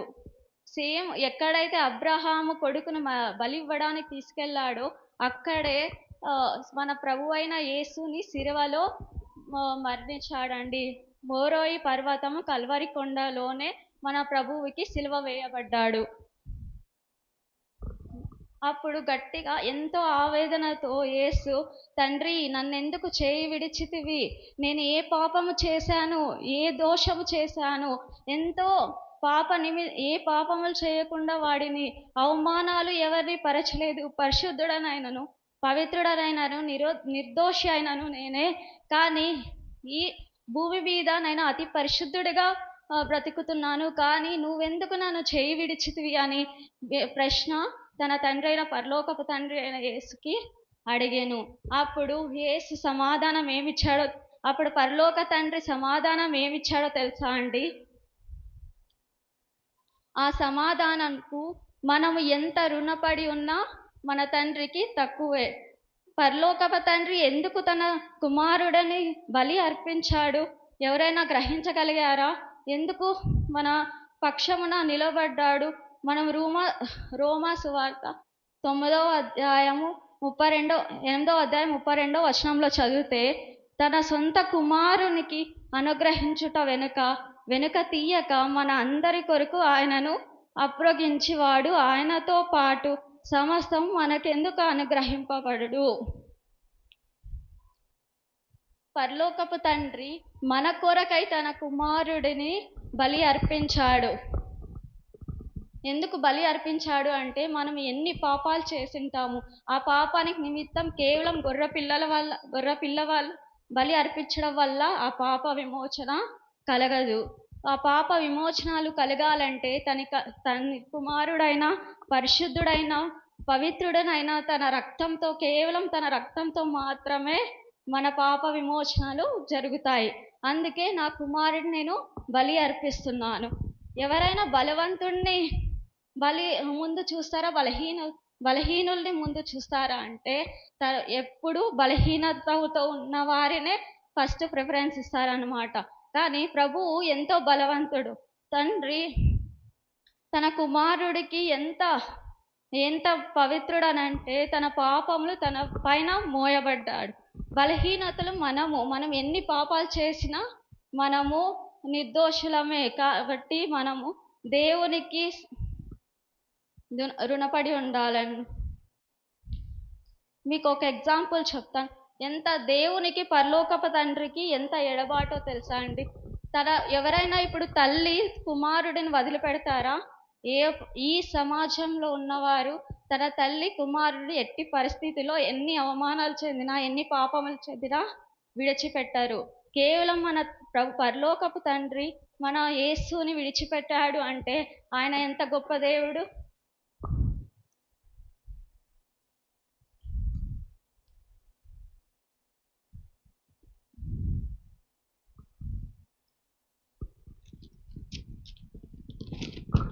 ఒక ఊర్లో ఒక దంపతులు ఉండేవారు అండి. అక్కడ వాళ్ళకు ఒక కుమారుడు, ఒక కుమార్తె. కుమారుడికి కుక్క కరిచి తను ట్రీట్మెంట్ చేసుకోలేదు. కొన్ని నెలల తర్వాత తనకు హైడ్రోఫోబియా అండ్ ర్యాబిస్ అనేది తనకు వ్యాధి అనేది ఆ కుమారుడికి వచ్చింది. ఆ కుమారుడు ఎంతో నురుగా చెందుతున్నాడు, నోట్లో నురుగు వస్తుంది, కానీ వాళ్ళ తల్లిదండ్రులకి ఏం చేయాలో అర్థం కాలేదు. కానీ ఆ తర్వాత కొంతసేపటికి వాళ్ళని హాస్పిటల్కి పిలుచుకొని పోయాడు. ఏం చూసినా భయపడేవాడు. అప్పుడు వాళ్ళ తల్లిదండ్రులు హాస్పిటల్కి పిలిచిపోతే ఫైనల్ స్టేజ్లో ఉందండి, మేమేం చేయలేము, నోట్లో నురుగ కక్కుతున్నాడు, మీరు కూడా నీ బిడ్డ దగ్గరికి వెళ్ళకూడదు, మీరు మీ బిడ్డ దగ్గరికి వెళితే మీకు ఆ వ్యాధి వచ్చే సమస్య ఉంటుంది, కాబట్టి మీరు ఎట్టి పరిస్థితులను మీ కుమారుడు దగ్గరకు వెళ్ళకూడదు అని చెప్పారు. అప్పుడు ఆ తండ్రి ఎంత వేదన చెందాడండి. ఆ వెనకాల డోర్ పక్కన నిల్చుకుంటూ నా కుమారుడిని నేను చూడలేకపోతున్నానే, నా కుమారుడి దగ్గరకు నేను వెళ్ళలేకపోతున్నానే అని డోర్ వెనకాల ఎంతో పడాడు.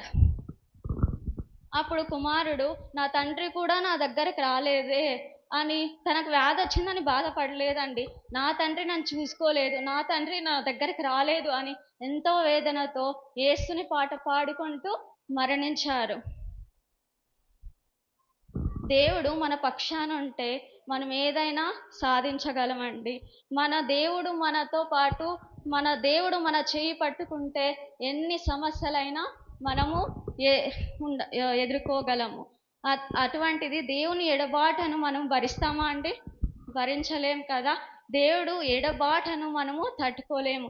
కాబట్టి మనము ఏ పాపములు కూడా చేయకుండా దేవునికి నువ్వు మొరపెట్టు. ఏ సమస్యలైనా నువ్వు దేవునికి మొరపెడితే ఆ సమస్యలు తీరుతాయి. దేవునితో నువ్వు అడుగు. ఇప్పుడు మనుషులను మనము సాటిస్ఫై చేయలేమండి. ఇప్పుడు మనుషుల కోసం మనం బతకూడదు, కేవలం దేవుడైన యేసు కోసం మనం బతికితే దేవుడు మన చెయ్యి పట్టుకున్నాడంటే ఎంతటి గొప్పదైనా మనం సాధించగలము. మనుషులను మనం ఎంత ప్రేమించినా, ఎంత వాళ్ళ కొరకై చేసినా కూడా వాళ్ళలో సాటిస్ఫాక్షన్ ఉండదన్నమాట. కాబట్టి ఒక ఎగ్జాంపుల్ చెప్తాను. ఇక్కడ ఒక చేపలు అమ్ముకునే వ్యక్తి, మనుషులకు మనము ఆ మనిషి బయట కొట్టు పెట్టాడు, ఇచ్చట స్వచ్ఛమైన చేపలు అమ్మబడును. ఇచ్చట అంటే ఇంకో పక్కన వచ్చి వ్యక్తి ఇచ్చట మంచి చేపలు కాకుండా ఇంకా వేరే కుళ్ళిపోయిన చేపలు అమ్ముతారా అని అన్నాడు. కరెక్టే కదా, ఇచ్చట అని తీసేసి స్వచ్ఛమైన చేపలు అమ్మబడును అంట. అప్పుడు స్వచ్ఛమైన చేపలు కాకుండా ఎలాంటి చేపలు అమ్ముతున్నావు అని అక్కడున్న పక్కన వ్యక్తి ప్రశ్న వేశాడు. అప్పుడు స్వచ్ఛమైన చేపలు కాదు, చేపలు అమ్మబడును అని. చేపలకుండా నువ్వు రొయ్యలు లేదంటే ఏదైనా వేస్ట్ అమ్ముతున్నావా? అవి కాదు, అమ్మబడును అని మళ్ళీ మార్చారండి. ఏం అమ్ముతున్నావు నువ్వు? అమ్మబడును అని రాసావు, ఏం అమ్ముతున్నావు అనే ప్రశ్న అడిగితే అక్కడ మొత్తం అమ్మబడును కూడా తీసేస్తే అక్కడున్న కొట్టు నడుస్తుందా అండి? నడచదు. కాబట్టి మనము ఎట్టి పరిస్థితులను మనుషుల్ని సాటిస్ఫై చేయలేం. కాబట్టి మన తండ్రితో మనం సహవాసం చేస్తే, మన తండ్రితో మనం మాట్లాడితే ఏదైనా సాధ్యమే. మన తండ్రితో నువ్వు మొరపెట్టు, తండ్రి నేను ఈ విధంగా చేయాలనుకుంటున్నాను, ఈ విధంగా నడవాలనుకుంటున్నాను అని నన్ను నడిపించు అని గొప్పగా నువ్వు ప్రార్థిస్తే దేవుడికి అసాధ్యమైనదంటూ ఏది లేదు. కాబట్టి దేవుడి కొరకై నువ్వు ప్రార్థించు. తండ్రి నా చేయి ఎప్పటికీ నువ్వు విడవకు, నా చేయి నువ్వు విడిచినట్టయితే నేను ఈ సమాజంలో బతకలేను, నా చేయిను గట్టిగా పట్టుకో అని నువ్వు గొప్పగా ప్రార్థించగలగాలి. తర్వాత నా చేయి విడిచితువో నేను ఎటువంటి పరిస్థితుల్లో కన్నా వెళ్ళిపోతాను, తండ్రి నా చేయిని గట్టిగా పట్టుకో, నువ్వు విడవకు అని నువ్వు ఎప్పుడు నీ ప్రార్థనలో జ్ఞాపకం చేసుకుంటూ ఉండాలి. తండ్రి ఎంత వేదనతో మాట పలికాడో తెలుసా అండి? నా తండ్రి ఎంత గొప్పనైనా, నా తండ్రితో ఎంతో సావాసం చేస్తున్నాను కానీ నా తండ్రి ఎందుకు చేయి విడిచాడు అని తండ్రితో ప్రశ్న అడిగాడు. అప్పుడు తండ్రి మన పాపముల నిమిత్తమై తను వదిలేశాను అని తండ్రి జవాబు ఇచ్చాడు. మన పాపముల కొరకై, కేవలం మనం చేసిన పాపముల కొరకై మన తండ్రిని బలి అర్పించారు. తండ్రి, పరలోకపు తండ్రి అన్నాడు, నా కుమారుడు పరిశుద్ధుడు, నా కుమారుడు ఎలా అయినా నా పరలోకపు వారసుడు, కాబట్టి నా కుమారి వరకు మీరు ఏమి భయపడకండి, మీ పాపముల నిమిత్తమై నా కుమారుని బలి అర్పిస్తున్నాను. మీరు పాపములు ఆ కాలంలో చేసేవారండి, కోడిని మేకలను బలి అర్పించేవారు. వాళ్ళ పాపముల కొరకై వాళ్ళ ఏదో జంతువుల్ని అర్పిస్తూ ఉండేవారు పాపముల నిమిత్తమై. కాబట్టి కేవలం వాటి వల్ల నీ ప్రాయశ్చాత్తం కాదు, మన తండ్రి అయిన పరిశుద్ధుడైన మన పరలోకపు తండ్రి రక్తముతో మన పాపములు కడిగి వేయబడతాయి అని అర్థం అన్నమాట. ఈ కొద్ది ప్రార్థన దేవుడు మాటలు దేవుడు దీవించును గాక. అందరికీ ప్రైజ్ లార్డ్ అండి. దేవుడు పరిశుద్ధ నామానికి మహిమ కలుగును గాక. ఇప్పటి వరకు యేసుక్రీస్తు పలికిన 4 మాటలు ధ్యానించాము. ఇప్పుడు 5వ మాట ధ్యానిద్దామండి. అంతలోపల ఒక చిన్న ప్రార్థన చేసుకుందాం. పరిశుద్ధుడా మహోన్నతుడా నీకే స్తోత్రాలు. సిలువలో మా కొరకు పడిన ఆ శ్రమలో ధ్యానం చేస్తుండగా ఆ 7 మాటల్లో ఉన్న సత్యాన్ని గ్రహించడానికి, అర్థాన్ని గ్రహించడానికి, సిలువ ప్రేమకు నమ్మకస్తులుగా ఉండడానికి సహాయం చేయమని కోరుచున్నాము తండ్రి. ఈ వాక్యం ద్వారా మీరు మాతో మాట్లాడమని వేడుకుంటూ ప్రార్థిస్తున్నాను తండ్రి. ఆమేన్. ఇప్పుడు 5వ మాటలోకి మనం ప్రవేశిస్తున్నట్టయితే, అటు తర్వాత సమస్తమును అప్పటికి సమాప్తమైనది. యేసు ఎరిగి లేఖనములు నెరవేరినట్టు నేను దప్పిగొనుచున్నాను అనెను. లేఖనములు అంటే ఏంటి అంటే, దేవుడు అంటే ప్రవక్తలు బైబిల్లో రాస్తున్నట్టు ప్రతి ఒక్క యేసు జీవితంలో నెరవేరుతున్నాయండి. ఆయన లేఖన పురుషుడుగా గుర్తింపు పొందినాడు. ఆయన ఏదైతే తన జీవితంలో జరిగాయో కార్యాలు అవన్నీ ప్రతి ఒక్కటి మన బైబిల్లో ఉన్నాయి. అందుకే ఆయనని లేఖన పురుషుడుగా మనము గ్రహిస్తున్నాము. అందుకే ఇక్కడ మనకు బాగా మెన్షన్ చేశారు, లేఖనములు నెరవేరినట్టు నేను దప్పిగొనుచున్నాను అంటే కొందరు ఎటకరంగాను తీసుకున్నారు, కొందరు దేవుడు దప్పిగొనుచున్నారని జాలి దయ రెండు చూయించారు. నార్మల్గా అందరికీ వచ్చే డౌటే, దేవుడు కదా ఆయనకి ఎందుకు దప్పుగా కలుగుతుంది అని ప్రతి ఒక్కరికి వచ్చే డౌటే. మీకు వస్తుంది, నాకు వస్తుంది, అందరికీ వస్తుంది. అది కొందరు గ్రహించిన వాళ్ళు దేవుడికి ఎందుకు దప్పిగా వస్తుంది, వై గాడ్ ఇస్ థర్స్టీ, దేని కొరకు దేవుడు దప్పిగా కొనుచున్నారు అని కొందరు ప్రవక్తులైతే లైక్ అక్కడ ఉన్న జ్ఞానులు తూర్పు దేశము నుండి వచ్చి ఇక్కడ మనము మార్కు సువార్త 15వ అధ్యాయము 23వ వచనంలో చూసినట్టయితే అంతటా బోలము కలిపిన ద్రాక్షారసమును ఆయనకిచ్చిరి, కానీ ఆయన దానిని పుచ్చుకోలేదు. అక్కడ జ్ఞానులు తూర్పు దేశము నుండి వచ్చి దేవుడికి 3 బహుమతులు బహుకరించారండి. ఒకటి వచ్చి బంగారము. ప్రతి ఒక్క బహుమతికి ఒక సిగ్నిఫికెన్స్ ఉంది. బంగారం అంటే దేవుడు ఒక రాజు అని గుర్తింపుగా దేవుడికి బహుకరించారు, బట్ దేవుడు దాన్ని పుచ్చుకోలేదు. ఇంకొకటి సాంబ్రాణి ఇచ్చారు. ఇది ప్రధాన యోజకుడు అంటే చీఫ్ ప్రీస్ట్ అని మనకి ఇప్పుడు అయ్యగారు ఎలా ఉన్నారో అక్కడ అలా ప్రధాన యోజకుడు అనే గుర్తింపు ఇచ్చారు. దేవుడు దాన్ని కూడా పుచ్చుకోలేదు. ఇంకొకటి బోలం బహుకరించారు. బోలం అంటే ఏంటంటే నార్మల్గా దీంట్లో ద్రాక్షరసము మనం బలి తీసుకున్నప్పుడు ద్రాక్షరసం ఇస్తారు కదండి, అలా బోలంలో ద్రాక్షరసాన్ని కలిపిచ్చారు.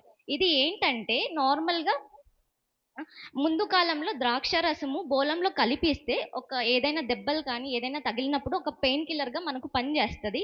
సో దట్ వాళ్ళు ఏం చేశారంటే బోలంలో ద్రాక్షరసం ఇచ్చారు. అంటే దేవుడి మీద కొంచెం జాలి కలిగి ఇదైనా తాగితే దేవుడు కొంచెం నెమ్మదిస్తాడు, సో దట్ అప్పుడైనా కొంచెం లైక్ మత్తులోకి పోతారు అని దేవుడికి ఇచ్చారనమాట. బట్ దేవుడు అది కూడా పుచ్చుకోలేదండి. ఎందుకు పుచ్చుకోలేదు? ఎవరికైనా డౌట్ వచ్చిందా? ఎందుకు ఇంత మంచి బహుమానాలు ఇచ్చినా కూడా ఎందుకు దేవుడు పుచ్చుకోలేదండి? ఒకవేళ మీరు కానీ నేను కానీ ఎవరైనా సిలువ వేసుంటే మనం పక్కన నొప్పులు పోవడానికి ఏదో ఒకటి తాగుతాం కదా, తాగుతారా లేదా? అయినా దేవుడు పుచ్చుకోలేదు. దేవుడు ఏమనుకుంటున్నారంటే ఆయన అంటే అంత మెడిసినల్ వాల్యూస్ ఉన్నా ఏమున్నా కూడా నేను నా బాడీలో ఉన్న ప్రతి ఒక్క పుండుని నేను నా బిడ్డల కోసం నేను భరిస్తాను, నేను ప్రతి ఒక్క బాధను నేనే పడాలి, ఇలాంటివన్నీ నన్ను మాయం చేయలేదు అని దేవుడు చెప్పాడండి. So he want to feel every wound of his physical pain అన్నమాట. ప్రతి ఒక్క నొప్పిని తనే భరించాలి. నా బిడ్డలకి ఇవ్వను, ఎవరికి ఇవ్వను, ఎంత దెబ్బలైనా కొట్టండి, ఏమైనా చేయండి, ఏదైనా పడండి, నేనే భరిస్తానని దేవుడు మనకు చెప్పారు. అలానే ఒకవేళ మీరు కానీ నేను కానీ అక్కడ దేవుడు సిలువ వేస్తున్నప్పుడు మనం దప్పిక తీర్చాలంటే ఏం చేస్తామండి? కొంచెం నీళ్ళు ఎత్తుకెళ్ళి ఇస్తాం కదా, ఇస్తారా లేదా? అయితే దేవుడు ఇప్పుడు కూడా దేవుడు దప్పిక తీర్చగలమండి. ఎలా అంటే మనము ఇప్పుడు మన శత్రువులు ఉంటారు, లేకపోతే ఎవరైనా మన దీన స్థితిలో ఉంటారు, మనకు అసలు వాళ్ళకు సరిపోదు, పడదు అన్నా పర్వాలేదు, వాళ్ళు మన అవసరత కలిగి ఉన్నప్పుడు వాళ్ళకు మనము ఒకవేళ సహాయం చేసినట్టయితే దేవుడు దప్పిగా తీర్చిన బిడ్డలముగా మనం ఉంటామండి. ఇది మాత్రం అందరూ గుర్తు పెట్టుకోండి. సో దట్ దేవుడు దప్పిక మనం అక్కడ ఉంటేనే తీరుస్తాము అనుకోవడం మన మూర్ఖత్వం కదండి. సో దట్ మనము ఎక్కడైనా పర్వాలేదు, ఎక్కడున్నా పర్వాలేదు, ఎవరైనా మన అవసరం కలిగి మన దగ్గరికి వచ్చినా, లేకపోతే వాళ్ళకి నిజంగానే మన అవసరం ఉంటే ఏం చేయాలి? మనం అవసరతలను తీర్చాలి. అప్పుడే దేవుడు దప్పిక అనేది కొంచెం తగ్గుతుంది. అలానే మనం ఇప్పుడున్న జనరేషన్లో ఎలా ఉన్నారంటే, ఎవరైనా మంచి సంపన్నులు అయితేనే మాట్లాడతారు. కొంచెం ఆర్థిక పరిస్థితి బాగుంటే అందరూ బాగున్నారా, తిన్నారా అని పలకరిస్తారు. అదే ఆర్థిక పరిస్థితి బాగాలేకపోతే అసలు మిమ్మల్ని చూడను కూడా చూడరు కదా. అలానే మనము ఇక్కడ రోమపత్రిక 5వ అధ్యాయం 8వ వచనంలో చూసినట్టయితే, అయితే దేవుడు మన ఎడల తన ప్రేమను వెల్లడిపరుచుచున్నాడు. ఎట్లనగా మనం ఇంకా పాపములమై ఉండగానే క్రీస్తు మన కొరకు చనిపోయాడంట అండి. మనం ఇంకా పాపులుగానే ఉన్నాం. మనం సంపన్నులు కాదు, లేకపోతే దేవుడికి మన నుంచి ఏదైనా వస్తుందని కాదు, ఏమీ కాదు, ఇంకా పాపములోనే ఉన్నాం. అయినా ఆయన ఏమనుకున్నాడు? ఆయన మన బిడ్డలను అనుకున్నారు. సో దట్ దేవుడు ప్రతి ఒక్క పాపాన్ని మన కొరకు మోసాడండి. అర్థమైందా అందరికీ? అలానే ఎప్పుడైతే మనము చాలా దరిద్రమైన సిచ్యువేషన్లో ఉన్నామో అప్పుడే దేవుడు మన కొరకు సిలువ వేశాడు. Not at our best. మనము గొప్ప స్థితిలో ఉన్నప్పుడు దేవుడు మన కొరకు సిలువ వేయలేదండి. మనం ఎప్పుడైతే దరిద్రమైన పరిస్థితుల్లో ఉన్నామో అప్పుడు దేవుడు మన కొరకు శిక్ష వేశాడు, అంటే శిక్ష అనుభవించాడు. ఒక ప్రవక్త ఒక యోజకుడు చెప్పాడంట, దేవుడు ఎప్పుడైతే when he was in cross, ఇంగ్లీష్లో when he was in cross he has in his mind you and me. దేవుడు ఎప్పుడైతే సిలువలో ఉన్నాడో అప్పుడు దేవుడు మెదడులో ఏముందంట? నువ్వు నేను. ఆయన నిన్ను మమ్మల్ని జ్ఞాపకం చేసుకుని ఉన్నాడు. సో దట్ ఎంత కష్టం పెట్టినా కూడా ఆయన భరించాడండి. ఎవరి కోసం భరించారు? మన కోసమే భరించారు కదా. ఎప్పుడైతే అందరూ చెప్తారండి, నీ కోసం నేను అది చేసేస్తా, ఇది చేసేస్తా, ఎవరైనా మన కోసం చేస్తారా? ఎవరు చేయరు. బట్ దేవుడు మనకు చేసి చూయించాడు. He showed his love in action. చేసి మనకు చూయించాడు. అలానే మనం ఏం చేయాలి? సర్వీస్ చేసి దేవుడికి మన దప్పికను తీర్చాలి. అలానే చాలా మంది ఇప్పుడున్న వాళ్ళు ఎలా ఉంటున్నారంటే, అందరు స్వార్థం అండి. వాళ్ళ స్వార్థం. ఇప్పుడు ఈ నా తమ్ముడు ఇలా ఉంటే బాగుంటుంది, మా ఆయన ఇలా ఉంటే చాలు, మేము మంచి సంపన్నులు అయితే చాలు, మాకు ఒక ఇల్లు ఉంటే చాలు. అందరూ దేని కొరకు? ఆధ్యాత్మికంగా ఆలోచిస్తున్నారు. ఎవరైనా దేవుడి కొరకు ఆలోచిస్తున్నారా? ఆలోచించట్లేదు కదా. అలానే మనము ఎవరి కొరకు ఆలోచించాలండి? దేవుడి కొరకు ఆలోచించాలి. ఇక్కడ మనము కీర్తనలు 63వ అధ్యాయము 2వ వచనం చూసినట్టయితే, నీ బలమును నీ ప్రభావమును చూడవలెను, పరిశుద్ధమందు నేనెంతో ఆశతో నీ తట్టు కనిపెట్టి ఉన్నాను. నీళ్ళు లేకుండా దేశము అందు నా ప్రాణము నీ కొరకు తృణీకరియున్నది. నీ మీద ఆశ చేత నిన్ను చూడవలనని నా శరీరము కృషించి ఉన్నది. అంటే ఏంటండి? ఇప్పుడు నార్మల్గా ఏదైనా కష్టం వచ్చిందంటే చర్చికి వచ్చేస్తాం, ప్రేయర్ చేసేస్తాం, అవసరం అయిపోయిందా వెళ్ళిపోతాం, మళ్ళీ ఇంకా చూడం. అసలు ఎందుకు చూడం? మన అవసరత తీరిపోయింది. అయినా ఎలా ఉండాలంటే, మనము ఏదో సంపన్నులు అయిపోయి, లేకపోతే ఏదో మంచి పొజిషన్కి వచ్చేసిన తర్వాత ఏదైనా సర్లే నాకు అన్నీ అవుతాయి అనే నెగ్లిజెన్స్ మాత్రం మనలో ఉండకూడదు. మనం ఎలా ఉండాలంటే, లోక సంబంధితమైన వాటి కోసం ఆశపడకూడదు. దేని కొరకు ఆశపడాలి? దేవుడి కొరకు మనం ఆశపడాలి. దేవుడు ఏ దాని గురించి దప్పిక కొనుచున్నాడు? ఆత్మల కొరకు దప్పిక కొనుచున్నాడు కదండి. సో దట్ మనం ఎవరికి మన ఫస్ట్ ప్రియారిటీ ఎవరికి ఉండాలంటే, మీ వైఫ్కో, హస్బెండ్కో, లేకపోతే అమ్మకో, నాన్నకో, ఎవరికి కాదండి. మీ ఫస్ట్ ప్రియారిటీ ఎవరికి ఉండాలి? దేవుడికి మీ బాధలు, మీ ఏదైనా మొరుపెట్టుకోండి, తీర్చే దేవుడు అయి ఉంటాడు. So that me first priority దేవుడికి ఇచ్చిన తర్వాతే మీ ఫ్యామిలీ అయినా, మీ రిలేటివ్స్ అయినా, ఎవరైనా కానీ. సో దట్ దేవుడు దేని కొరకు అంటే, దేవుడి నామము కూడా ఎరగకుండా చనిపోతున్నారు చాలా మంది, మరణిస్తున్నాడు. దేవుడు యేసు అనే ఒక దేవుడు ఉన్నాడు అని కూడా తెలియకుండా చాలా మంది మరణిస్తున్నారు. వారి కొరకు దేవుడు దప్పికొనుచున్నాడు. మనమంతా క్రైస్తవులమే, అందరం వస్తున్నాము, చేస్తున్నాము. బట్ మీరు నిజంగానే క్రైస్తవులుగా బిహేవ్ చేస్తున్నారా? మీరే క్వశ్చన్ చేసుకోండి. ఒకవేళ మీరు నిజంగా 100% నేను క్రిస్టియానిటీలో ఉన్నాను, దేవుని బిడ్డగా ఉంటున్నానంటే, మీరు ఆత్మలను చర్చికి నడిపిస్తున్నారా? మీరు ఎంతమంది ఇప్పుడు ఆ, ఆత్మలు దేవుడు కొన్ని ఆత్మలు దేవుడు నామం కూడా ఎరగకుండా చనిపోతున్నారు. అలాంటి వాళ్ళకి రక్షణ లేదు. కాబట్టి మనం ఏం చేయాలా? మనం ఒక క్రైస్తవుల బిడ్డగా ఇంకొక బిడ్డలని ఆదుకోవాలి. ఇది మన కర్తవ్యం అన్నమాట. లైక్ మనమే కాకుండా మనతో పాటు ఇంకొందరిని మనము క్రైస్తవ మార్గాన్ని చూపించాలి. ఆ బిడ్డలను కూడా క్రైస్తవ బిడ్డలుగా మనం మలచాలి. దేవుడు దాని కొరకై దప్పిగొనుచున్నారండి. ఈ చిన్ని వాక్యము దేవుడు దీవించిన గాక. ఆమేన్. ముందుగా సంఘానికి నా నమస్కారాలు, ఆత్మీయ తల్లిదండ్రులకు నా నమస్కారాలు. శిలువపై పలికిన 6వ మాటను ఒకసారి చదువుకున్నాను. యోహాను సువార్త 19:29 నుండి చూసుకుందాం.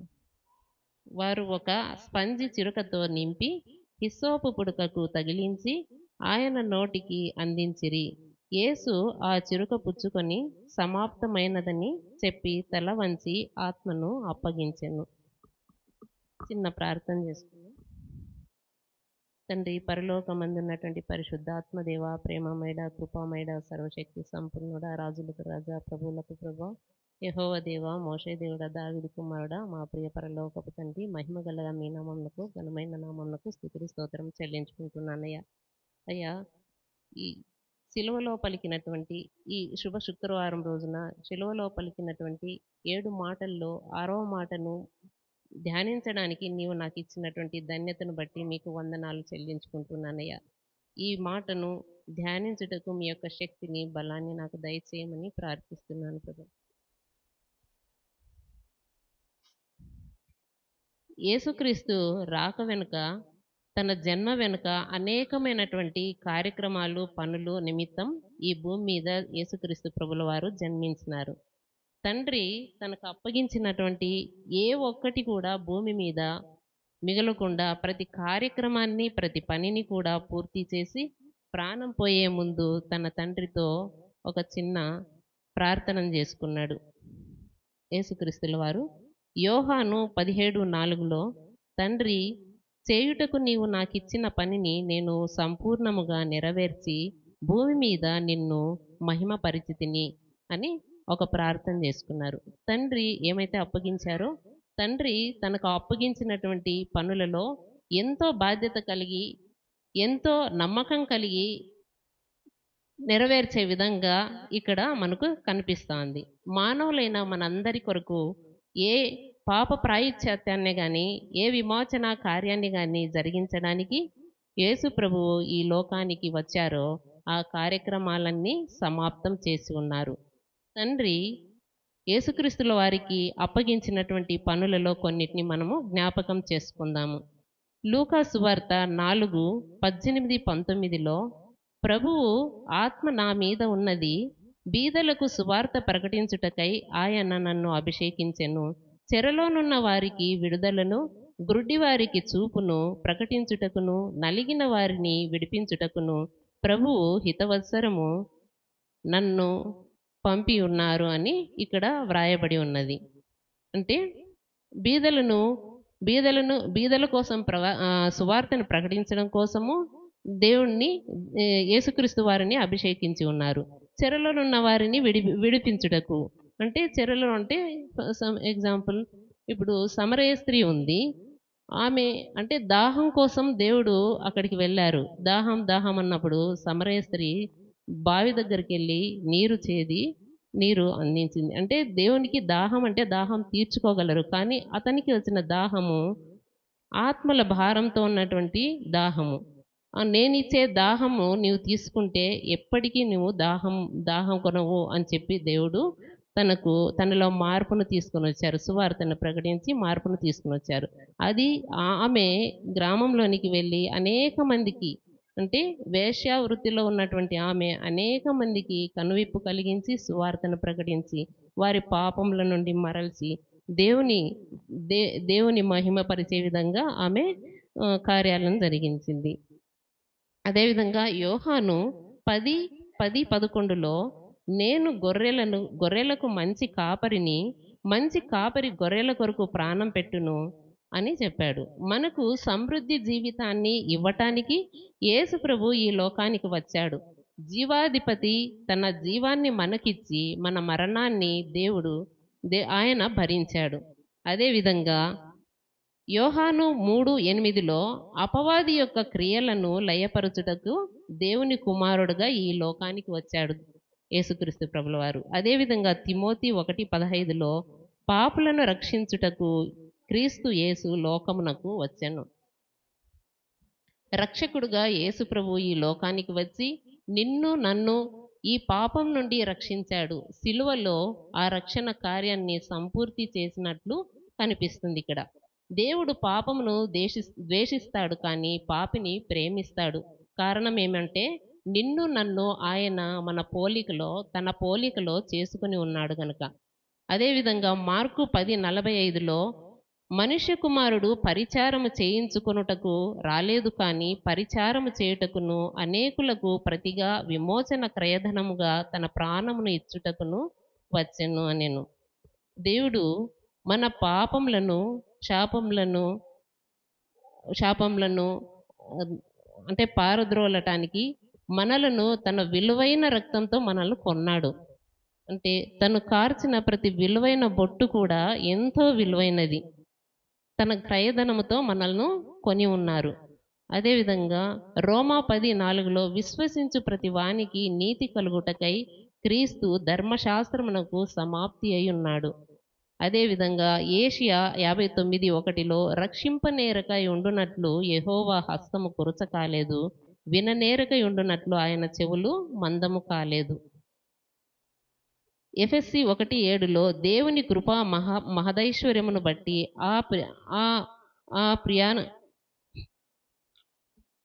ఆ ప్రియుని యందు ఆయన రక్తము వలన మనకు విమోచనము అనగా మన అపరాధములకు క్షమాపణ కలిగి ఉన్నది. తండ్రి చేయుటకు నీవు నాకిచ్చిన పనులన్నీ పూర్తి చేసి సమాప్తం చేసి ఉన్నాను అని తనను ఉద్దేశించి తండ్రి తన ఆత్మను సమర్పించుకున్నాడు. కాబట్టి యేసుక్రీస్తుల వారు మన కొరకు సిలువలో తన ప్రాణం పెట్టి తన విలువైన రక్తంతో కొన్నారు గనుక దేవుని ప్రణాళికలో మన పట్ల ఏమై ఉన్నదో ప్రభువు మనకు అప్పగించిన పనులను బాధ్యతతో నమ్మకంతో చేయుటకు దేవుని యొక్క జ్ఞానాన్ని, తెలివిని, ధైర్యాన్ని, ఆశీర్వాదాన్ని దయచేయాలని కోరుకుంటూ నేను పలికిన ఈ మాటలలో ఏమైనా తప్పులు కానీ దోషాలు కానీ ఉంటే దయతో క్షమించమని ఇచ్చిన ఈ చిన్న అవకాశాన్ని ధన్యవాదాలు తెలియజేసుకుంటున్నాను. దేవుని నామమునకు మహిమ కలుగును గాక.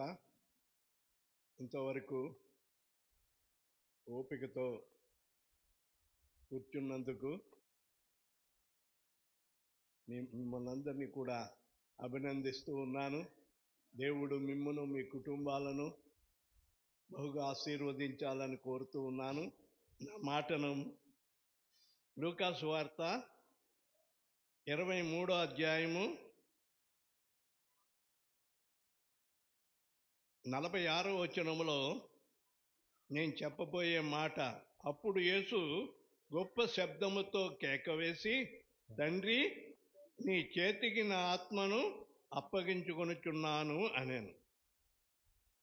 అది టైం ఎప్పుడు? ఆ టైము 6 గంటలు సిలువ మీద ఆ బాడీ మరి మేకుల మీద ఎలాడుతూ ఉన్నదంటే, ఇందాక ఇద్దరు బిడ్డలు చెప్పారు, అప్పటికే బ్లడ్ అంతా పోయింది, ఓపిక ఏమి ఉండదు. కానీ ఊపిరి పీల్చుకోవటం కూడా సైన్స్ ప్రకారంగా ఊపిరి పీల్చుకోవటం చాలా కష్టము. ఆయన 6 గంటలు సిలువ మీద ఉండి వెంట వెంటనే వారు మరి ఆయన పలకలేదు. కొంచెం సమయం ఇచ్చి వారందరూ వినినా వినకపోయినా చనిపోయే ముందు అమూల్యమైన 7 మాటలు ఆయన చెప్పాడు. అది ఏ టైంలో చెప్పాడో ఆ పైన మనం చూస్తే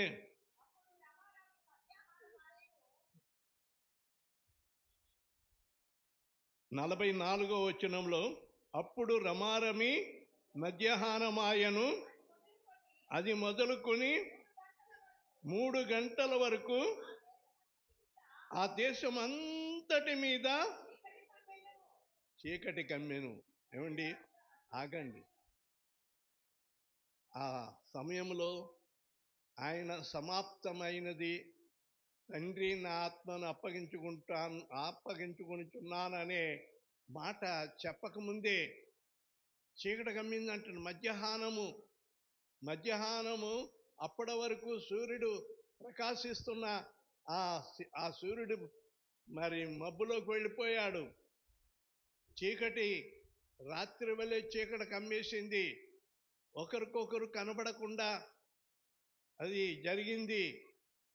చాలా అద్భుతం అనమాట అండి.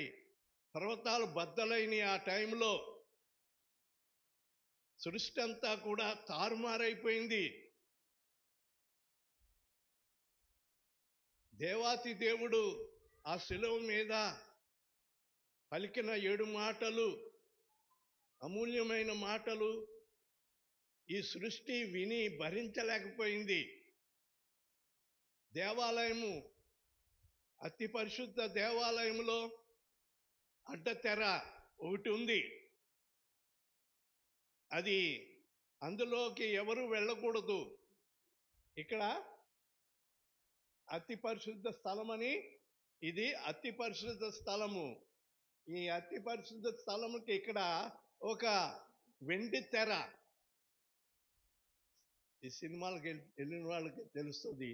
ఆ తెర ఒక మరి ఎంత దప్పంగా, కొన్ని సంవత్సరాలైనా చిరిగిపోని ఒక ఖరీదైన ఆ తెర.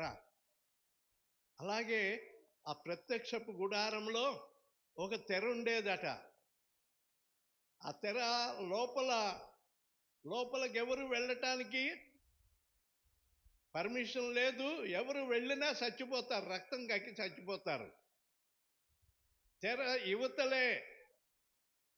యువతలే ప్రధాన యాజకుడు సంవత్సరానికి ఒకసారి అతి పరిశుద్ధ స్థలములోకి వెళ్ళి ప్రజలందరి నిమిత్తమై గొర్రెపిల్ల రక్తమును ఒక పాత్రలో తీసుకుని ఆ రక్తము ఆ తెరపైన మరి చిమ్మి ప్రజల యొక్క పాప పరిహారార్థమై ప్రధాన యాజకుడు దేవునికి మొర్ర పెట్టుకుంటాడు.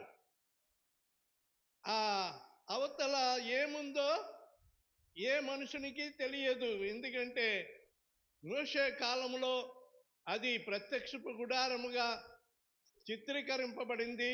తర్వాత సొలొమోను దేవాలయం కట్టిన తర్వాత చాలా వెండితో చేయించిన తెర ఎప్పుడైతే ఈ భూకంపం కలిగిందో, ఆ భూకంపం కలగటము, మరి పర్వతాలు బద్దలవ్వటము, చీకటి కమ్మటము, ఆ ప్రత్యక్షపు గుడారములో నిలువన తెర చినిగినదని అక్కడ చూడండి. 45 సూర్యుడు అదృశ్యమాయను, గర్భాలయపు తెర నడుమునకు చినిగెను.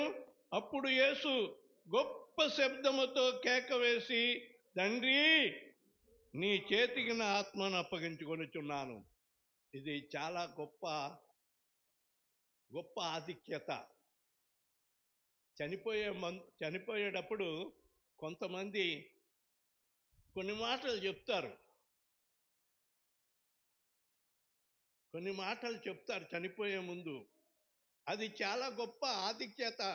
ఏమన్నా చనిపోతూ ఏమన్నా మాటలు చెప్పారా అని అడుగుతారు. ఒక్కొక్కరు ఆ అవకాశం లేకుండానే చనిపోవటం జరుగుతుంది. ఇప్పుడు అమ్మగారు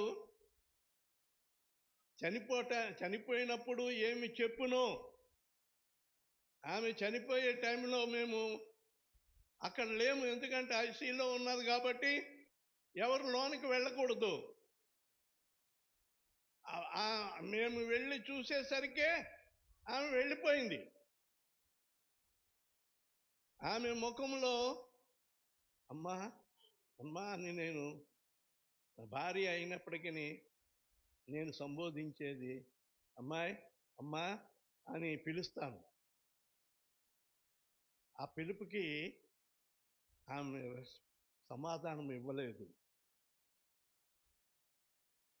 చేయి పట్టుకుని ఊపాను, కాళ్ళు పట్టుకుని ఊపాను.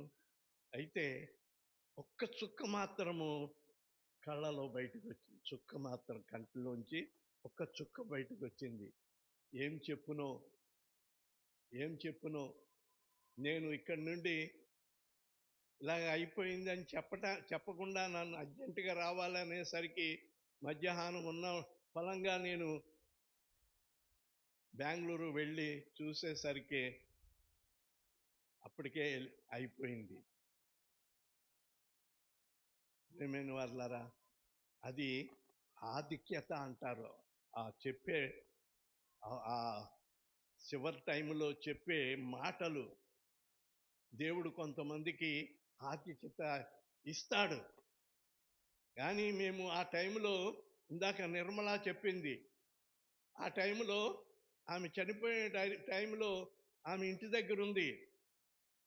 నేను ఇక్కడి నుంచి బయలుదేరేసరికి అయిపోయింది, ఏమీ లేదు. ఆ ఊరికే ఆ యొక్క హాస్పిటల్లో మమ్మల్ని మభ్య పెట్టడానికి అవన్నీ వైర్లన్నీ పెట్టి ఆ వెంటిలేటర్ల మీద మనిషిని ఆడుతున్నట్టు, ఊపిరి ఆడుతున్నట్టుగా చూపించారు. కానీ ఏమీ లేదు, అయిపోయింది. అది చాలా వేదనకరమైనది. ఒక్క మాట కూడా ఆమె మాట నేను వినలేకపోయానే అని చెప్పి నేను కానీ, నా కుమార్తె కానీ, వారి కోడలు కానీ, కుమారుడు కానీ ఎవరు కూడా వినలేకపోయాము. ఎందుకంటే ఆ ఆధిక్యత అది మాకు దక్కలేదు.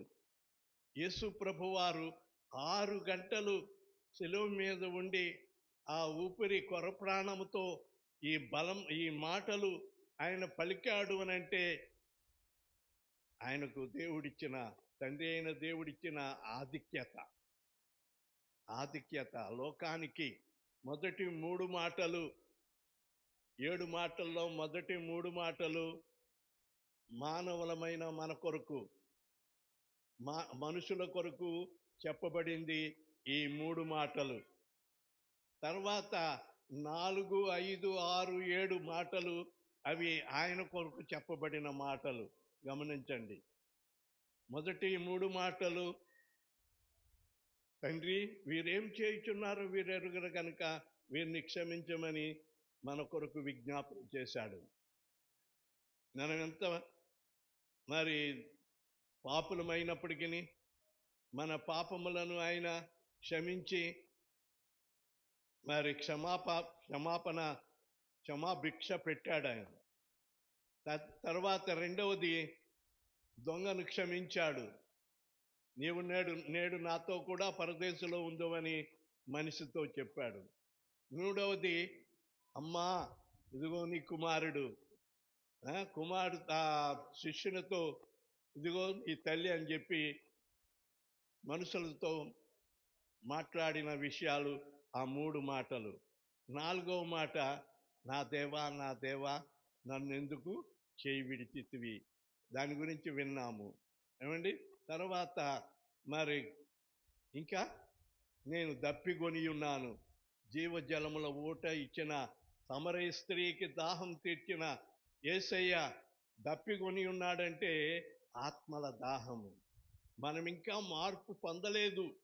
మనం ఇంకా మారు మనసు పొందకుండానే రక్షణలోనే ఉండిపోయాము.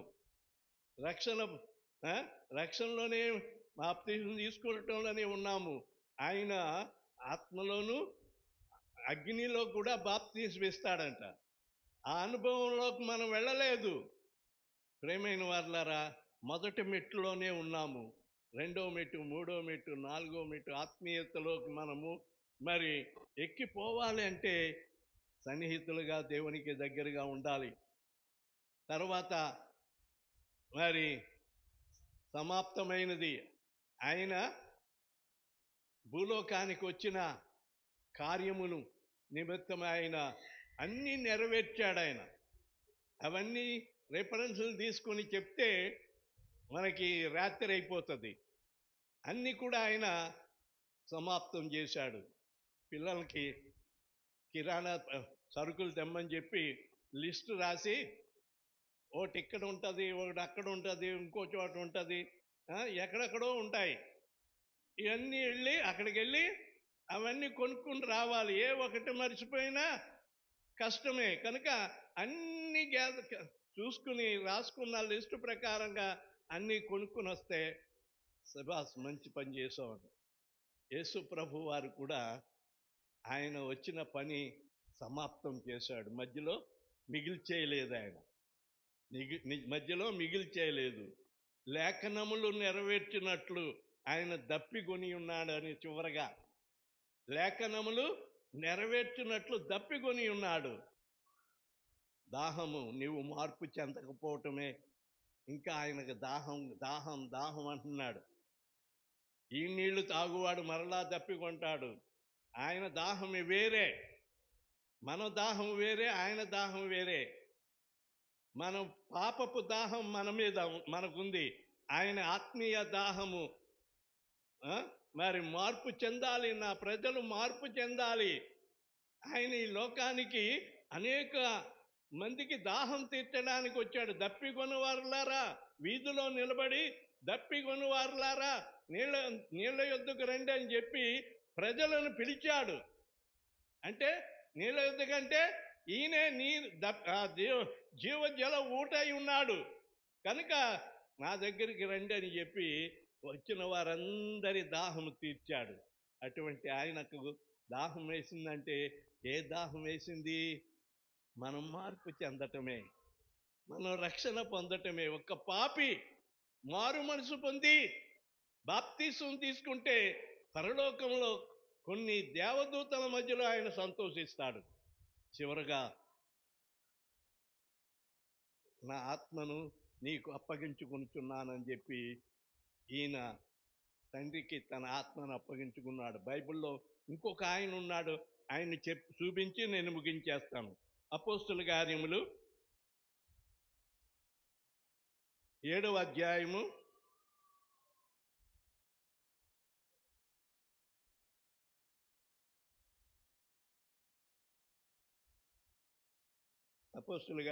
7వ అధ్యాయము 59వ వచనం చదువుదాం. ప్రభువును గూర్చి మొర్రపెట్టుచు, యేసు ప్రభువా నా ఆత్మను చేర్చుకొనుమని స్తెఫను పలుకుచుండగా వారు అతనిని రాళ్లతో కొట్టి చంపారట. ఆయన సువార్త ప్రకటిస్తుండగా యూదులైన వారు యేసును ఎలాగైతే శిలువకు అప్పగించారో ఈ స్తెఫన్ను కూడా రాళ్లతో కొడతా ఉంటే ఆయన మోకరించి యేసు ప్రభు ప్రార్థించినట్లుగా వీరు చేస్తున్న పాపము వీరి మీదకి మోపవద్దని చెప్పి ఆ భాగంలో నేను చదివించలేదు, కానీ ప్రార్థన చేసి, తండ్రి ప్రభువా నా ఆత్మను నీకు అప్పగించుకొనిచున్నానని తాను కన్ను మూశాడండి. ప్రేమైన వర్లరా, మనము కూడా చివరి వరకు దేవునిలో మనము నిలబడాల. మన ఆత్మను దేవునికి అప్పగించుకోవాల. దేవుడు మన ఆత్మను దేవుడు చేర్చుకుంటాడు. దేవుడు మన ఆత్మలను ఆయన పిలుచుకుంటాడు. ఆయన పిలిచినప్పుడు ప్రభువా నేను రెడీగా ఉన్నాను, సిద్ధంగా ఉన్నాను అని చెప్పి మన ఆత్మను దేవునికి అప్పగిస్తే మనము మోక్షములో ఉంటామని చెప్పి ఈ నా మాటలు ముగిస్తున్నాను. దేవుడు ఈ మాటలు దీవించుగాక. ఆమేన్. ఉన్నాను ఇంతవరకు నాయన గుడ్ ఫ్రైడే ఆరాధన చక్కగా జరిగించుకోవటానికి మీరు అనుగ్రహించిన కృపను బట్టి వందనాలు. ఇంతవరకు ఓపికతో నాయన బిడ్డలు నాయన కూర్చుండి నిన్ను మహిమపరిచినారు. ఎంతమంది నీ సన్నిధికి వచ్చి నిన్ను మహిమపరిచినారో వారందరినీ పేరు పేరున మీరు ఆశీర్వదించండి. వాక్యం చెప్పిన నాయన బిడ్డలను మీరు దీవించి రాబో దినాల్లో బలమైన సాక్షులుగా వారిని నిలబెట్టి వారికి మంచి భవిష్యత్తునివ్వండి. నాయన మా ప్రభువా, విన్న వాక్యం ప్రతి వారి హృదయంలో ఫలించుటకు నీ కృప అనుగ్రహించమని నాయన అదిగో మా ప్రభు ఈ సమయంలో మా ప్రభువా నాయన ఎవరి ఇళ్లకు వారు నాయన వెళ్ళనైంటుండగా వారి ప్రయాణాల్లో నీవు తోడై ఉండండి. నీ రాకడ ఆలస్యమైతే నాయన మరలా నా తండ్రి ఆదివారము ఈస్టర్ ఆదివారము మేమందరూ కూడి నిన్ను గణపరిచే కృప అనుగ్రహించమని మనం చేస్తున్నాం. సహాయం చేయండి నాయన మా ప్రభువా. నాయన పెరుగు పెసరబేళ్ళు సిద్ధపరిచిన నాయన నీ దాసుని కుటుంబాన్ని కూడా మీరు దీవించవలసిందని యేసయ్య నామములో వేడుకొనుచున్నాను తండ్రి. ఆమేన్. మన తండ్రి అయిన దేవుని ప్రేమ, ప్రభు అయిన యేసుక్రీస్తు వారి యొక్క కృప, పరిశుద్ధాత్మని యొక్క నిత్య సహవాసము కూడి వచ్చిన మనందరికీ సదా తోడై ఉండును గాక. ఆమేన్.